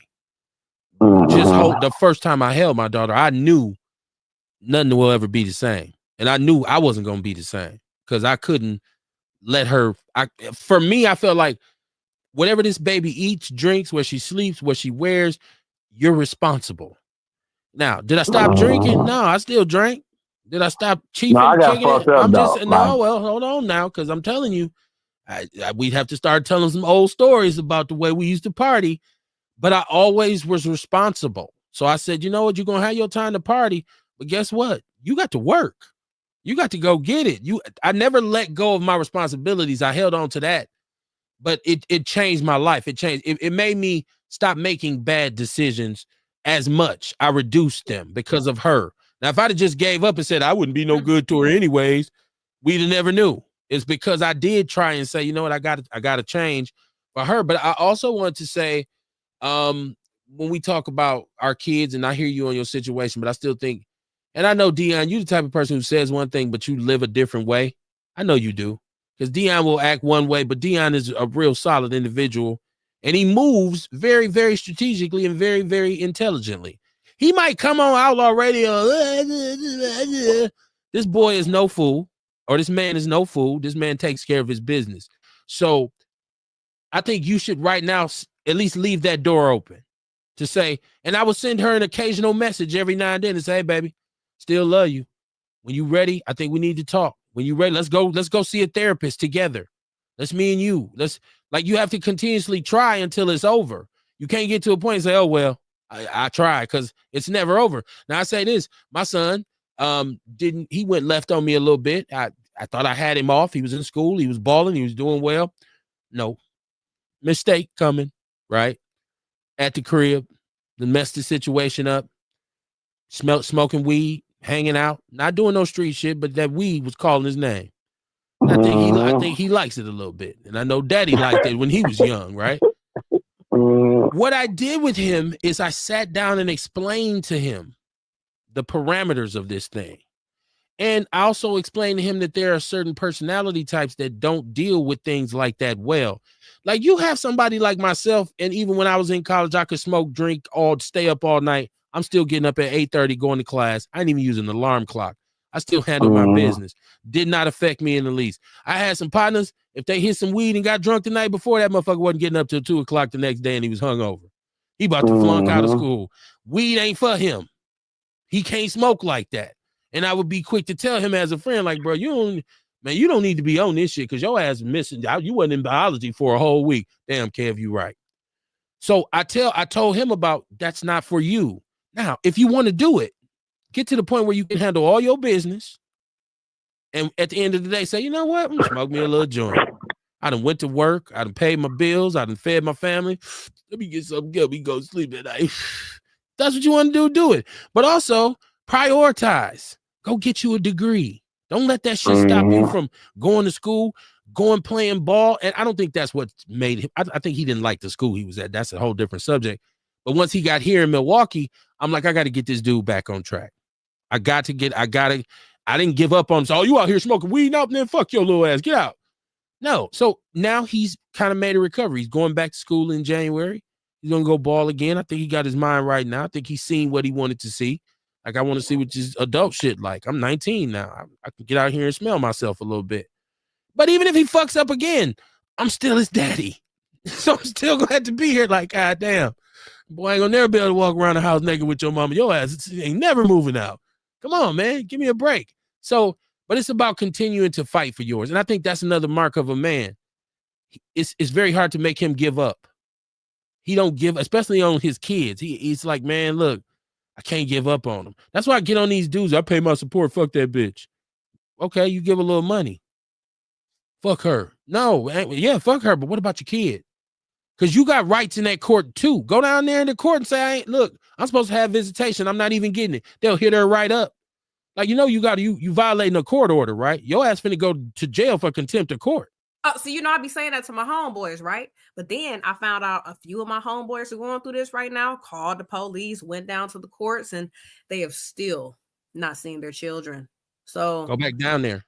I mean, they continuously do it and nothing is happening. So it's like and they already have the agreement of the custody and they've done that part. And now she done dipped out with the kids. I mean, she's still here. She's just keeping them. So like I said, motherfuckers done called the police. Should have a warrant. Hey, she keeping the kids. And they're like, there's nothing. He done went to the courthouse. There's a couple people I know that going through this right now.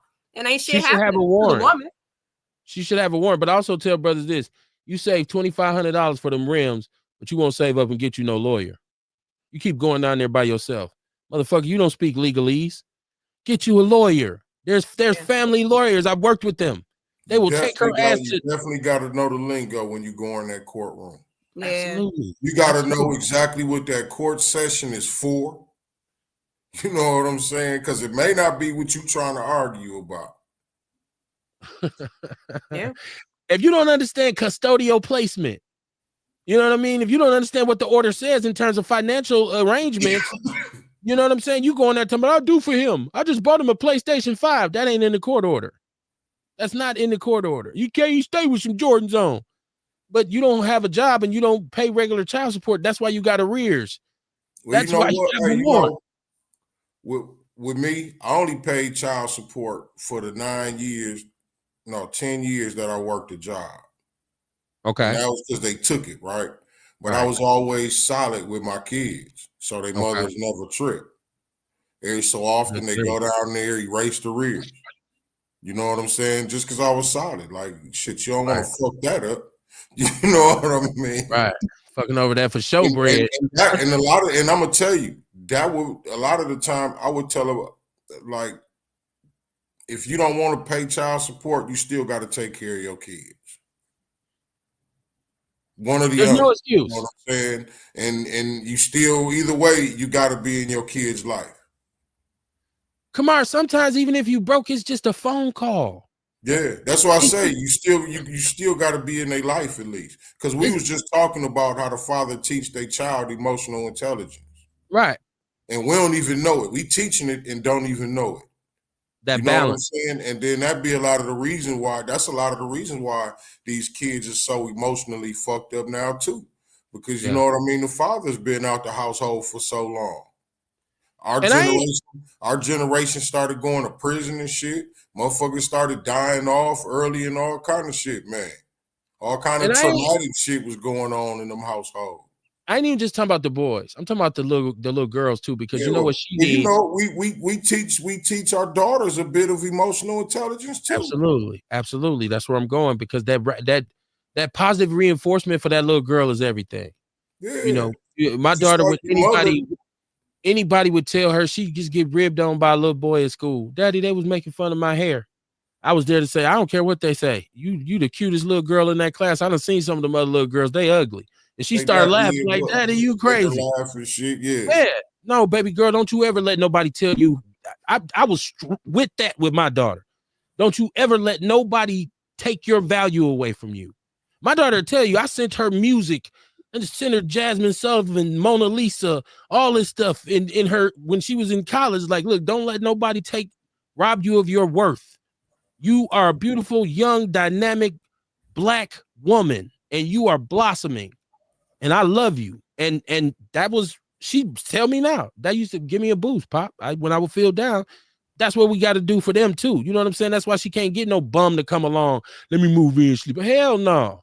My daughter tell a man quick, I'm sorry. I had a real healthy relationship with my dad. I'm not going for that shit.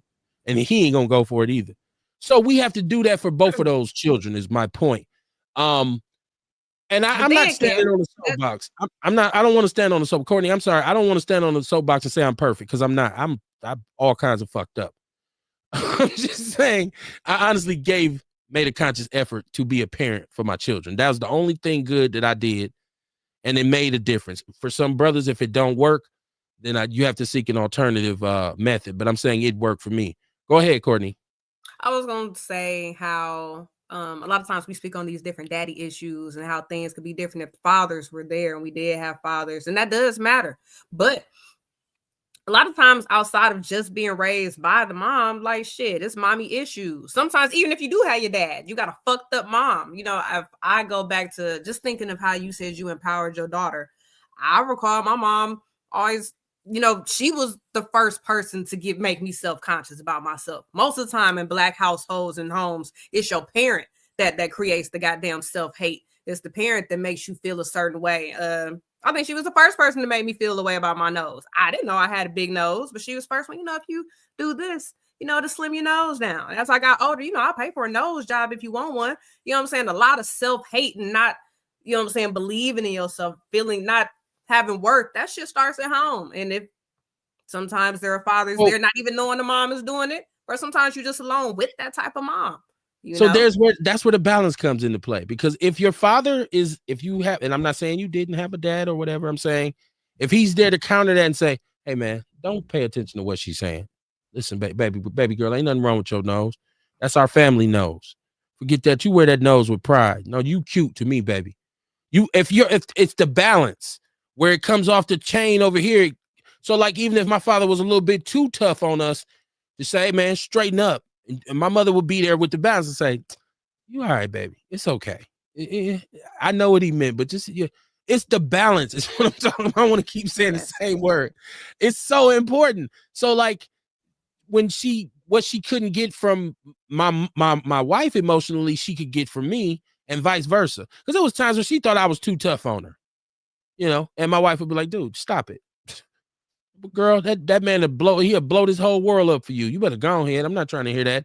So I'm glad that we had that balance. But now that I hear you say that, it's just a demonstration more of our kids being unbalanced emotionally, because you saying you basically was programmed with negativity about yourself. That's got to create some kind of complex to say, wait a minute, what's wrong with me? Like, you don't, I think every parent should be reminding their kid, even if they're ugly, you beautiful to me. I don't care what they say. You fine to me. Like even if he buck-eyed with no teeth, and you know, I'm just like, hey man, everybody got a role in this world. You seen Too Short? He's a pimp. You got a shot, right? Like it's like, you know, because when Too Short first came out, he had no teeth, but he was hollering about how many women he had. And it was like, and I'm gonna tell you this: some of my homeboys who I don't judge men, but when women would say he's not attractive, some of them dudes had more women than anybody in the clique because of their confidence, because of their demeanor, because of the way they move. And you say, how he get her? Because of the way he moves. So I would offer my son or my daughter that reinforcement look like. It's somebody for everybody. And everything ain't for everybody. So somebody out there gonna think you fine. You just got to keep moving until you find that person. And if you carry yourself in the right way, you'd be surprised who you end up with. Like, damn, I can see really like me with my ugly ass. I'm joking. I don't mean like, don't look at it like that. Ace is in the chat room. He said, honestly, I think we need to get at some of these overly emotional children and practice conflict resolution, especially in impoverished areas, because there we have all kinds of the wrong influences. Everything about the street says you have to respond with violence just to get respect. Yes, a tough situation, right? They are taught to be aggressive, and that's your defense mechanism. Some of them ain't really about that life, and they end up getting caught up because somebody called them on it.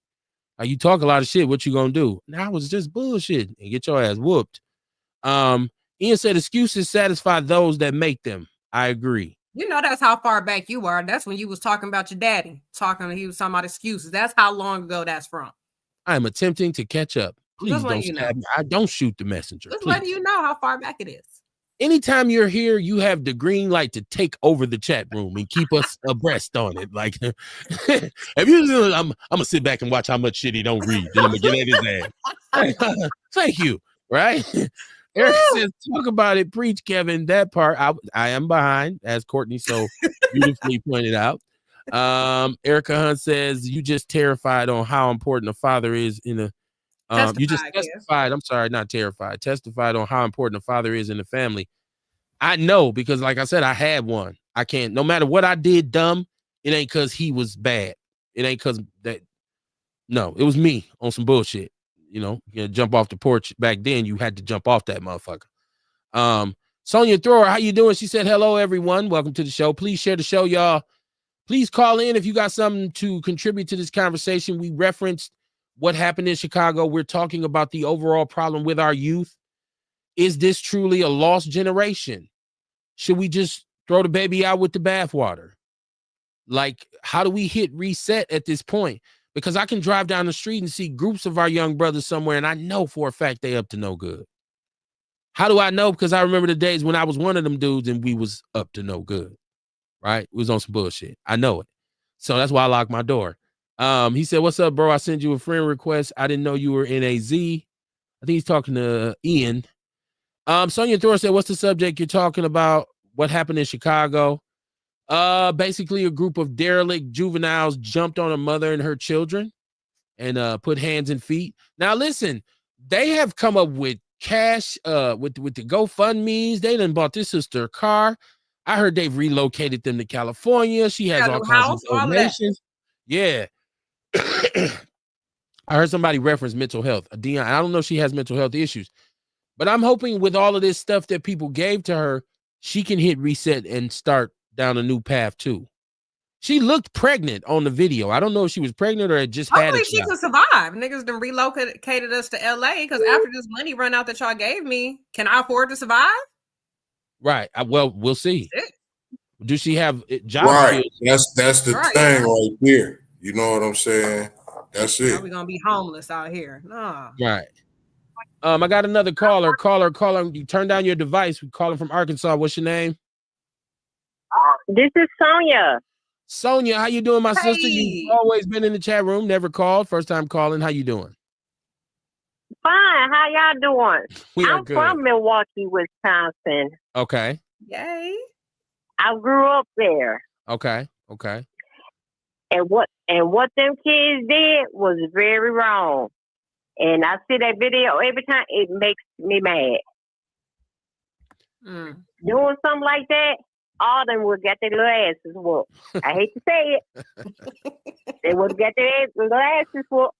When I was coming up there in the city, I stayed in trouble.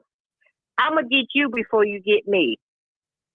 And you grow up fighting dirty up there. So, oh yeah, that's how you do it. Oh yeah. Yeah, it's you learn, and if you grew up here, you learn it's better to hit before you get hit. You better hit first, because you're gonna get hit. So or stay in the house, right? So it's like that's why I said that jumping off the porch meant you had to do it. Hey, and my dad was like, "Hey, did you win? Oh, I'll take you back to school." Yeah, I won. And I say to the young people, I stay in and out of jail, and I know what it's like. Okay. I'm going through that with my son. I've been through that with my daughter. So for these young kids, y'all better wake up. That's right. You better wake up. That's good. Because that's good advice. Because if you don't, the white man gonna show you. You better wake up. And Sonya, what part of Arkansas you stay in? I stay in Camden, Arkansas. I was born in Camden. It's by Eagle Mills. Yes, I was born there, not raised. Just born. This is my mother, father hometown, and my mother wants to come back home. Wow. Yeah, I'm thinking about. I've been looking to try to buy a house down there in Crossett, Illinois. I mean, not Crossett, Illinois, Crossett, Arkansas. So I'll be looking for property down there in Arkansas. You heard of Eagle Mills, Arkansas? Yes. Yeah, that's the next town over. Yeah. So yeah, you was born. You lived where I was born at. Yeah, it's quiet, and they be trying to get off the chain. I'm like, man, y'all need to sit down. I don't know what y'all doing. They want to be. I just want to move in a little small town. I just want to live in a little small town. You know what I'm saying? I'm tired of this. Love it. Personally. Yeah. Because you get to sit outside down here, enjoy the weather. Mm-hmm. Come back home. I don't know about all that. Them bugs. Too many bugs. Yeah, I just had an incident. I just had an incident in South Carolina with a bug. It was big as a bat. I was about to come back the same day. I ain't gonna lie to you. I stomped that motherfucker, and I was about to leave. My girl, she ain't understand it. It scared me to death. My nerves still bad behind. I thought the bug was walking through the house. Through the hotel after I killed it. What kind of bug? They bothered my nerves. They bothered my nerves. What kind of bug was that? Yeah, they make me nervous. I don't know what type of bug it was, Kev. Like down there in South Carolina, they got palm trees, and they call them some. I don't know. But the motherfucker was, if you take your index finger and your thumb and spread it wide, that's how it was. And I went into the bathroom to go to handle some business. No, a bug. That's a bird. That was a bird. That was yeah. And so I went in there.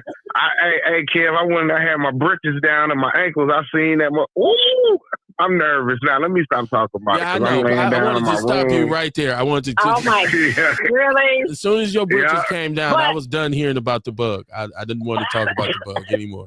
Well, I think what should happen to them kids who did that, all them needs to get charged. All them needs to see a day in juvenile detention.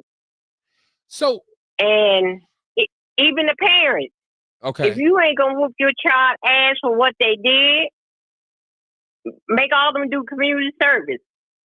Yeah, there's a couple things here though. There's a couple things here though. And let me get to the chat room because I want to talk about that. I'm glad you brought that up. What should happen now? Mama Jenkins is in the chat room. She says Dion, remember old school called nothing ass men. Old schools called nothing ass men Rudy Poots. That's what they used to be called. This is Sonia. She's on with us now. She says, if y'all talking about boys want to be girls, it's a lot down here down south. Orlando's in the chat room. Yes, J.R. Ewing has entered the building. Orlando Owens is in the chat room, y'all. Get them locked and loaded. Orlando, let me know if you want a link or if you want, call in. You're always welcome to call in. Look at Kamar, look at Kev, cheerleader for the foolishness. Yeah, I wanted to take the link. He wants you to take the link, man. Sonia said, tell the truth about the babies. That's cute. Some that ain't cute. Like, God damn, who did you have that baby? Looking babies now. All right. 9 months later, ready-made dad. This is Earl Henning. Ace Cooley said, or show them how to incorporate conflict resolution. He said, keep your own house. Don't move in. And then I was talking about. Best thing to do. This is Ian. He says, tell Ving Rhames that LOL. I was talking about baby boy. Erica Hunt said, I'm a big believer in my kids not calling anyone they dad, but no, you shouldn't. I know. Listen, that's right. See, and then grandparents be on that bullshit. Cause my mama tried to do that with one of them last men she married. Like, they got to call him Pawpaw. I'm like, hold the fuck on now. First off, I know you're not even finna be with this man that damn long. You don't even know this man. And my kids ain't finna call him they damn Pawpaw. What's wrong? And then, of course, she ain't with him right now. Oh, Lord. She doing shit. What's wrong with you? Erica Hunt said, talk about it, Courtney. That's right. Mama Jenkins said, he can be a teacher and a helper. Most of these kids that are of age don't give two hoops in hell about a man that's not his daddy. In real life today, these mama's men are the same age as they kids. Damn, sometimes and shit. They be real out here. They went to North together and shit. He's like, oh, like, y'all, man, it's your mama, man. She said we need to decrease the student-teacher ratio in the schools, but they shortchange the teachers every time. This is Mama Jenkins saying, kudos to Dion for the change. Yes, absolutely. I give him that credit all the time. When I've had people call me, y'all, and tell me, why do you let dude on the show? This is real shit. I get a lot of feedback from people about things that happen on the show. They say, why you let dude on the show, man? And he ain't the only person, but I say, first of all, you don't even know that man. If you sat and talked to him, you realize that he ain't what he's portraying on the show. I think he's having fun to a certain degree. But then he'll make a point. He'll wrap the point up in a paper wad sometimes and throw it at you. But he ain't what you think he is. So I know him to be one way as opposed to what he portrays. And sometimes what he's saying is accurate in terms of how most of the brothers feel that are on the block. So you never know, man. You can't judge a book by its cover. Sonia said, don't give up on your daughter. I say that too. Never, ever. I don't care if you burn. Listen, you always going to be my baby girl. She said a lot of kids would like to have a father in their life, especially doing things at school, like Parents' Day. Come eat lunch with your kid. Go on a trip with your kid. It's no kids be hurt when they don't want nobody. Kids be hurt when nobody comes up there to support them. They do be hurt. And my kids go to school in Wauwatosa. There be a lot of white dads available for them field trips. You know what I'm saying? They be so available. And it's like more black dads doing that, Yeah. That's one thing. Me and my son was a package deal. Damn what sport he played. I was there. They knew me just like they knew him. That's little Kevin, that's big Kevin. And I'm usually loud as fuck in the crowd too. I didn't care because I'm here. And I remember and my father worked. So he didn't get to come to every football game I had. But if I ever looked up and seen him in the crowd, somebody finna get the shit knocked out of him.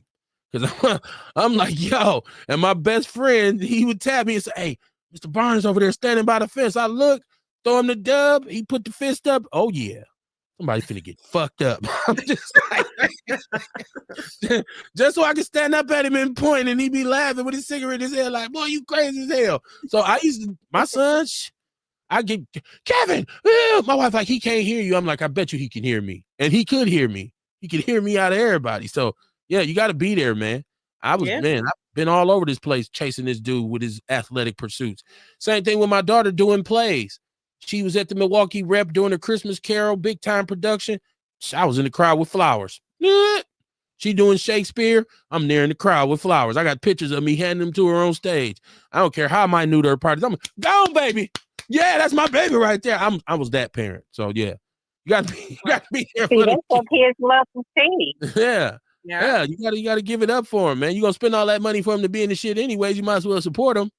She said, you know what a good this is Erica. She said, you know what a good protest would be? All the parents take their badass back to the school and putting belt to their ass. She said, I'm a BTA mom. This is Courtney. I don't know if I need to read this, Courtney, or you just don't skip over mine. I'm chill. That's what I said. All of them need to get their butt whooped in front of the school. I see. In front of everybody. See, whoopings ain't going. Some of these kids, that's why I said would be the wrong thing to do. I said that, Kev. I wrote that. And some of these kids done had beatings over love. They've been getting hit. They've been getting kicked. They've been getting slapped. But it's never been explained to them why they're getting punished.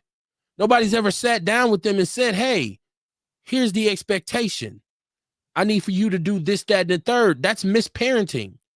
You can't lead with the belt. You got to lead with the love first. Yeah. You know what I'm saying? You got to lead with that conversation. Like, listen, baby, listen, daddy don't want to be beating your ass like this. That's not what I want to do. So, you know, but people think I whooped his ass. Okay. That don't mean but shit. If they got coming up, getting a whooping, if I got in trouble at school, the principal knew my mama and he knew what to do. Then I know I'm going to get ass whooping when I get home. And with a stitching cord. And that hurts. Yeah, but now they grew up like we did. They know better. Your parents had probably already set a standard though. Like I'm saying, you can't lead with the extension cord. You know, like my mother, she beat your ass, but it was a warm up to it. So she had what she called her list, and she'd tell you, you know, you already on my list. My mother would say, I'm gonna inch off your ass one more time. Do one more thing. And when you did it, she read your rights to you before she whooped your ass. Now, see, last week, your ass did this. Then you came back. Now I'm about to beat your ass. And then you got your ass whooped. Courtney's saying, I don't do belt to butt. That doesn't work for everyone. Plus, my children aren't bad enough. That isn't necessary. I didn't have to beat some kids that shit feel like abuse. I know my mom used to whoop me. That shit used to piss me the fuck off, and it just felt like you abusing me. You ain't talking to me. You hit me for no reason. Now I'm finna go steal about the fucking car, nigga. Right. What you hitting me for? Hey, my mama used to talk to me and hit me.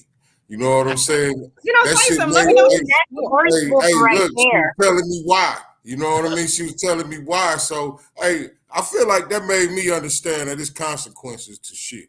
Yes. But that expectation was there. You know what I'm saying? And I ain't saying that's something you should do either. I'm just saying that's what it did for me. I think you can't lead. I think you can't lead with it. I think you have to have a foundation built with your children. And like you saying, Kamar, like, so if your mom said, listen, I got to work and I need for you to wash these dishes because your mama done worked. She's tired. And she shouldn't have to come home and there's dishes and shit all in the sink. So she come in the house and shit ain't right. Smack the shit out of you. I told you wash some goddamn dishes. But I also feel like it's some parents that just like this dude I met. We was out here barbecuing and he was sitting there drinking. He was like, yeah, man, my baby mama said my son got in trouble at school. I'm finna go over there and whoop his ass.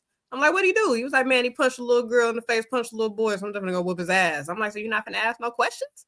You ain't gonna ask why he punched him in the face? I mean, maybe they did something. Like you're not gonna figure, you're just gonna go whoop his ass. You're not gonna figure anything out. First of all, maybe he should have did that before he had a drink. Maybe. Yeah, so some shit, people just go straight to whooping ass. And it's like, so we're not gonna come through the door. You fuck around, stumble, your son get the best of your drunk ass. He already hit the little girl, he gonna hit your drunk ass. I mean, he was like 6. It was a little boy. So still, it's like, you know, maybe these kids are doing something. Maybe you should start with a conversation such as whooping his ass. You know, maybe he's punched them in their fucking face. That's crazy. That is retarded. Maybe something happened. Now start with a talk first. Maybe go straight to it. Trying to be best friends with their kids. Well, I think a lot of times as a parent, you establish a lot of what you ain't gonna do to your kids when you get grown. So a lot of people who grew up getting beat or reprimanded will say, I ain't gonna be like this when I grow up with my kids. I'm gonna be cool with my kids. Like I'm gonna be that cool parent. It's impossible to be a cool Yeah. parent. It's impossible to be a cool parent. Like, I'm just telling you, like, I would rather my son to say you was a good dad as opposed to you was my best friend. Because I wasn't your best friend, I was your daddy. Right. You know what I mean? Me and my best friend pulled capers together. I ain't pulling no caper with my son. So, and I can't excuse you when you're on some bullshit. Mama Jenkins said her folks are from Crossit and ain't shit there, but the pepper mill still, she said they still got some land down there. She said we'll talk to you about it. Ian said Dion is a good man, period. Erica said she's a cheer mama. Mama Jenkins said we got talked to while she was beating that ass. Yeah, we was prepared for the ass whooping. My mother, I'm telling you, she read your charges like a lawyer. You thought you was at a criminal trial. She would literally run down all the shit you've done for the last month. And so, yeah, then you got your ass whooped. Erica said you got to know how to discipline. There's a difference between abuse and discipline. Landon said definitely I got talked to while getting a whooping. Kamara, you froze? Okay, I just want to make sure you ain't froze. Okay. Orlando said the worst beating I got was when my grandmother didn't beat me. She just said I raised you better, and then she completely went silent and kept washing the dishes. Oh, the look of disappointment. You ain't shit. I thought you was better than that. Oh, you feel bad. She said I do have a 3-strike minimum before I read you your rights and get on that ass. That's Erica Hunt. There are many different ways to parent, but I do want to say this. So if we're saying now these children, we hope they all get caught, and I think they were looking for them. People have been putting out the children's parents' information on social media. And in Chicago, that is super dangerous. Like I wouldn't even read a lot of those posts where they say they got the parents, y'all, and all this kind of stuff. But the problem with this thing in terms of juvenile justice is, first of all, the juvenile record is sealed eventually. And secondly, most of the time, they're going to get a slap on the wrist. That has been the issue here in Milwaukee when you see a lot of these juvenile offenders and they say, he just was arrested for this same crime or some other crime, but he was out and he cut the bracelet off, or she cut the bracelet off and was just out doing what they do. So we have to make some changes to how we even implement consequences for youngsters when they offend. You know what I'm saying? So there's so many different ways to think about this. Come on, I don't want anybody to act like, and I know people like to think they way smarter than me, and some of y'all is, but there's no simple way to deal with this. There is no simple way to deal with this unless we create what I like to call this community school connection, in which we do start teaching emotional intelligence in school. I don't believe it's part of anybody's curriculum, Kamar. How much emphasis on conflict resolution do we put as a class in the school? And we should hire people from the community. I think it should who can go and get certified and come in and do it. Go ahead, Kamar. Added with that ought to be a cognitive thinking class. Absolutely. That was a class I took in prison too. You know what I'm saying? They teach you about how the criminal mind works. You know what I mean? And it really made me reflect on myself and think about my thinking. You know what I'm saying? Like, well, damn, this shit's kind of right. You know? So like stuff like that, man. We need to put that in the schools. And it ain't that. I don't think that's far-fetched. It's something that we have to figure out how to put together, and we can go into the schools to teach. You know, I don't think it's just a matter of putting it on the curriculum, but like if we can get something like that to spread to where we can get the schools to spend some money on that, to where we can get some people to go into the schools and spend some time like that. Well, the reason I said the curriculum is because I understand the way things operate in the school. Yeah. And you're not going to be able to, and you shouldn't be allowed to go into these schools and speak to youth unless you undergo some sort of a certification process. Definitely. There has to be some, and I wouldn't say this curriculum has to be like Velcro together and there's only one way to teach it, but you should have to demonstrate a way to approach these concepts with these kids and be flexible because all of their situations are different. So when I say curriculum, I mean like, no, we're going to emotional intelligence class. Mm-hmm. Not one of us, all of us. That's what I was kind of like getting at, like, you know, with Tycee and Sam. with Team Chill. They do that. They go into the schools and they teach healthy relationships. Okay. You know what I'm saying? But the thing is, you got to get the school to spend a couple dollars on the people that go into the school to do it. And they do have a curriculum. And when they go into the schools, they do propose. And when they propose, they do go in with a curriculum. So every time they go in, they know exactly what they're working on. You know what I'm saying? So I'm just saying, I'm agreeing with you, and I'm just saying something like that is very possible. We just have to figure out how to teach it. It's more than possible. It's more than possible. Yeah, this curriculum is it's so doable that I think people might be surprised that it is so doable. But once again, I don't think you can take any geek off the street and allow them into the school, because I don't want everybody having access to my kid. I want somebody who's trained, somebody who is trained, educated, and informed, and they have to know about learning styles. They have to know about learning styles and what tools to use, but there's money for it. MPS, you got a $1.6 billion budget. I feel like this is what should be brought up at a school board meeting. So yeah, but I question how many kids, especially some of these young brothers, have really had a chance. And I did what we call didactic groups when I was in St. Charles with the young men, where, like you said, I sat them down and we talked about thinking and where was your head at when you committed the crime that you did, and give them a chance to explain it, right? It's just like restorative justice. When you ever do those restorative justice circles where you pass the whatever and that person gets to talk, it's a person's chance to really think out loud and say, you know what, KB, I wasn't even, I was mad about this or that, or I was stressed about this. And that makes them say, I shouldn't have done that.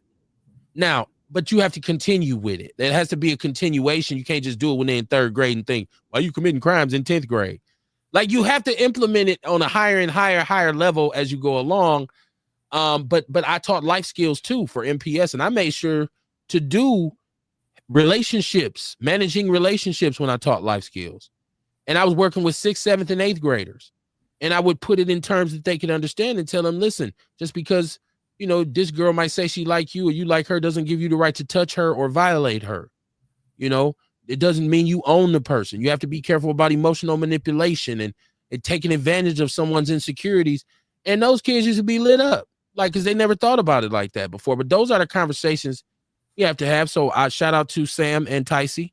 I know that they go, and I've seen plenty of posts where they go into the schools and talk about a lot of different things. And I think it needs to be an expansion. I think somebody needs to fund them so they can expand it on a level where you can get some brothers like yourself to go in with them. And I know you got to have that dollar to do it. I mean, not saying it like that, like you're a mercenary, but shit, you should be compensated. Definitely. So there should be, they can take the young women, we can take the young men and say, let's separate them. And just this hour. I did substitute. Say that again. I did substitute in school. Okay. I did substitute in school and stuff. And I had worked for the county jail. And I didn't stay long because in practice, they wanted to get tased and pepper spray. And I was like, oh, no. I'm already blind. Back is already messed up. And then half of the folks, if they ain't kin folks, I know them. Yeah. So. It's But did you see on Facebook where the boy who was filming it, the daddy came on Facebook and told him to apologize. And the boy had his face covered up because he said he's getting threatened calls and stuff. You should. Whoever was standing around film video and that woman and her children getting beat should be ashamed of themselves. They should have put the phone down and tried to break it up. You're complicit. Yep. You're complicit. Well, I didn't do nothing. You stood there with a phone and watched it. Stop it. You're that's called a party to a crime, ain't it, Kamar? You stood there and videoed it. Then he took her phone. That's who took her phone. He should. And then the son was getting bullied and the school wasn't doing nothing. Yeah, but and I like to know that.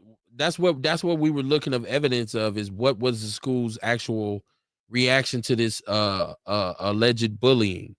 And I think more information has to come out. That's why I don't really make my mind up about something based on my emotional reaction. I'd like to know exactly, because it's also a teaching moment to say to other schools, this is what wasn't done in this case. And if you have a report of bullying, this is what you should be doing. They did it wrong.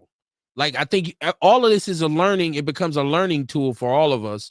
Now, Orlando, Erica's in the chat room. She's saying this is sad because he's talking about his grandmother, didn't care about you enough to correct your behavior. That's messed up. I totally didn't take it like that. I think a lot of parents can. For my daughter, that's all it would take. It's for me to say, dang, baby, I'm so disappointed in you. You done let me down. That would hurt her feelings. She'd be like, oh, Dad, wait a minute. Some kids will respond to that. It don't mean I don't care enough to get at you. Landon Deadman, shout out to my brother. He said criminal thinking was being taught in the jail system, halfway house teachings, etc. Heard a lot of brothers say they became a better criminal when they was in jail. I've heard a lot of brothers say that. Or they thought they was, and then they ended up going back. So what did they really learn? Earl Henny said, we have a place. Where's that place at? Erica Hunt said, remember when they cut the MPS trauma-informed program, bring that back. Orlando saying, the most powerful discipline isn't physical, it's mental. That's what I meant. I would have took that whooping. I would have took the whooping rather than to hear her disappointment in my grandma and see the disappointment in my grandmother's face. That's what I'm saying. Like, sometimes it's just disappointing the one that's really in your corner. Ace says, I know there's a gentleman by the name of Jason Wilson out in Michigan that implements the discipline of martial arts and emotional intelligence. It's also a good outlet. I believe that's a good blueprint. Yeah. So if you're talking about being active and getting the kids more, the martial arts thing is cool, but like, I think we need to put a kibosh on anything aggressive. I think our kids are already way too aggressive. Now, martial arts is a science. I understand if you teach it and it's an art form and you teach them. I'm teaching you to fight so that you don't have to. I'm teaching you discipline so you won't fight. I get that. But I don't know if we want to add any kind of aggressive or aggression to how our kids are. Our kids are way over the top right now anyways with aggression. Like, they are. That's why this violence, man, the increase of youngsters who have been murdered in this city. They've been involved in 20% of the homicides in this city have involved a youngster. And we got about 117, 119 right now. So people, it's been a bloody summer, man, a bloody year. But I'd listen before I go, because I'm glad this conversation extended itself. Shout out to the Juice Lady. She wasn't here for a while, and then she came back tonight. Appreciate her contribution. ENC Jordan, shout out to you. I don't know why you didn't get the first link. I think you just want to take a night off and drink, but it is what it is. But shout out to the fact checker. Shout out to the capo, Sean Moore. He said he was working on his app. Sean is really, really trying to get into violence prevention. So he's working on some apps with that. But I always say I'll give the mayor credit for something. When he does something that I think he is responsible. And everybody has been piling on with their budget for this entire year. Go and Google the annual city budget, the county budget. Go and look at all these things. It's just been piling on. And every time somebody needs some money, it's let's go and attach it to the property tax levy. Let's go and attach it to the property tax levy.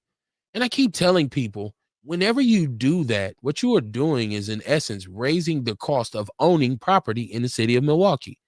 Whether it be your home, whether it be your business, whatever it is, property tax and the property tax levy powers this city. But if you continuously raise it and make just the ability to own a home in the city unaffordable, then what you are doing is you are fast forwarding and fast tracking gentrification. Because what eventually happens is the people in the community can no longer afford to live in the community, so they have to go somewhere else. And then the people who can afford it are people who are more often than not from that community. So gentrification just kind of takes shape. Okay, so now the firefighters, and I've heard people say that the firefighters are dealing with a lot of out-of-date, dilapidated equipment, and you know, they're asking for, I think, $30 million increase for equipment, and there's some other things too that the mayor disagreed with the common council that they wanted to add to the budget. So he vetoed some items and said, I'm worried about the pressure that we're putting on taxpayers. And I've been saying this forever, like, when do you cut it off? Now, I also look at the mayor's side eye and say, maybe some of that $200 million, that 90% of that $200 million that you pre-allocated to the pension plan should have went to, and 10% went to the Fire and Police Commission. So I don't know what 10% of 200 million is. What is that, $20 million? Maybe you should have there should have been more money from that going there. But I don't think the solution for Milwaukee is to keep squeezing blood from a rock. You want more parking tickets. You want more taxes to register your vehicle. You want property taxes to go up. But once again, I see no economic development plan. You're taking a lot out, but what are you putting back in? As a citizen of Milwaukee, is my job to just fortify downtown and build luxury skyscrapers downtown for would-be gentrifiers to move in until they can ramp this property tax up enough so we can finally move and they can buy them a nice house in what used to be the hood? Like, is that our job, is to create more revenue than any other place in this state tax-wise and then have to go to the state on our knees and beg for some back? Like, we really need to reassess our approach. And I think it starts with the mayor. And I think he has a responsibility to dead some of the pressure that's being placed on the citizens of Milwaukee by developing an economic plan. Okay? So the fact that he was bold enough to veto some of this is cool, but you have a hand in this too, my brother, because you sold us on a tax increase via Act 12 and then came back to us and said there will be future deficits. We're looking at a deficit next year. So you really didn't save us from anything. You put a Band-Aid on a bullet wound. I'd like to see him continue to be a more responsible leader, more responsible to the people of this city than he is to would-be developers. I know they contribute a lot to your campaign, brother. I understand how it works. But at a certain point, you got to put the people over the politics, man. You have to stop being a professional politician and lead your people. You were put in a very important position. You're the first elected black mayor in the history of this city. You have a tremendous How long he been your responsibility. mayor? He's been our mayor now for about 4 years. Yeah, 2. Oh, I came in with okay. 2. Now he's in probably year 2 of being elected after the special election. But I don't see his direction. I don't see his drive towards, once again, economic development. See, I don't need a rosy speech from you. I don't need for you to come in and tell me, hey, well, there's just a little raise in murder, but, crime is down. I don't need all of the falsehoods, the false narratives. All I need for you to do is go out and figure out a way to develop this city economically. That's all we want. Black people don't. I hope you say crime is down, because crime is not down up there. Well, crime is down statistically in terms of assault and robbery, and I think there's an uptick slightly in rape and sexual assault. Homicide is up, but the way they classify crime statistically, there was a decrease in some areas. But it's all a moot point if homicide is up, because to me, homicide is the most important crime aside from rape that you really got to try and prevent, and molestation. But homicide, you can't tell me, well, assault is down, but homicide is up. I'm saying that's bad. And once again, I think that this should just be a focus of our mayor putting his eggs in the right basket. I think he needs to really focus on some economic development, because nothing ain't changing this situation. In terms of crime, we've already spoken on violence prevention and how do we lower crime. I can tell you that poverty is one of the main fertilizers for crime. It's one of the main stimulators for crime. Poverty absolutely creates desperation. And when people are put in desperate situations, they react in a desperate fashion. That's what we call crime, right? And generational poverty tends to wear you down mentally, generation after generation after generation. And people can't see the forest for the trees. They ain't never knew nothing but struggle. You got to get some economic development in this city. My sister Sonia Throw, I'm so glad you called tonight. I appreciate your finally coming out the chat room. So I want to give you a chance to shout out anybody before we close the show. You got anybody you want to say what's up to, or any last thoughts you wanted to add? Hi to my family. Hi to my family up there and my god sisters in Washington, Pergola, and South Division. Other than that, you know, when I come home to visit, check on my family and stuff, but can't chill too long because they crazy up there. And I want to get back I don't want to get back in my old ways. Okay. Because I'm licensed to carry. Okay. It took me a minute, but hey. Well, but other than that, you know, all them kids need to go to jail. Well, and okay. Go in front of that judge and turn around. Where your friends at now? Only person gonna be sitting in the courtroom is your mama or your grandma. Look around. Where your friends at now? Right. So, but you know, thank God they didn't touch the little girl and stuff. But it just, I wish I was up there. I would have helped her, and all of them would get their asses whooped. It just pissed me off. But real OG, when I come home, I'm gonna come get me some sea moss. So. Yes, ma'am. I'll be there for you. Thank you for taking my call. And who's selling T-shirts? I'm in the process. You want a real OG T-shirt or you want a Outlaw Radio T-shirt? I want both so I can represent down here. Everybody, we know you from Milwaukee. We know you, yeah. And no doubt. Represent Murder Mill though. All you gotta do is inbox me and I'll get it to you. Yeah, you can inbox Kamar right now and get you a real OG T-shirt.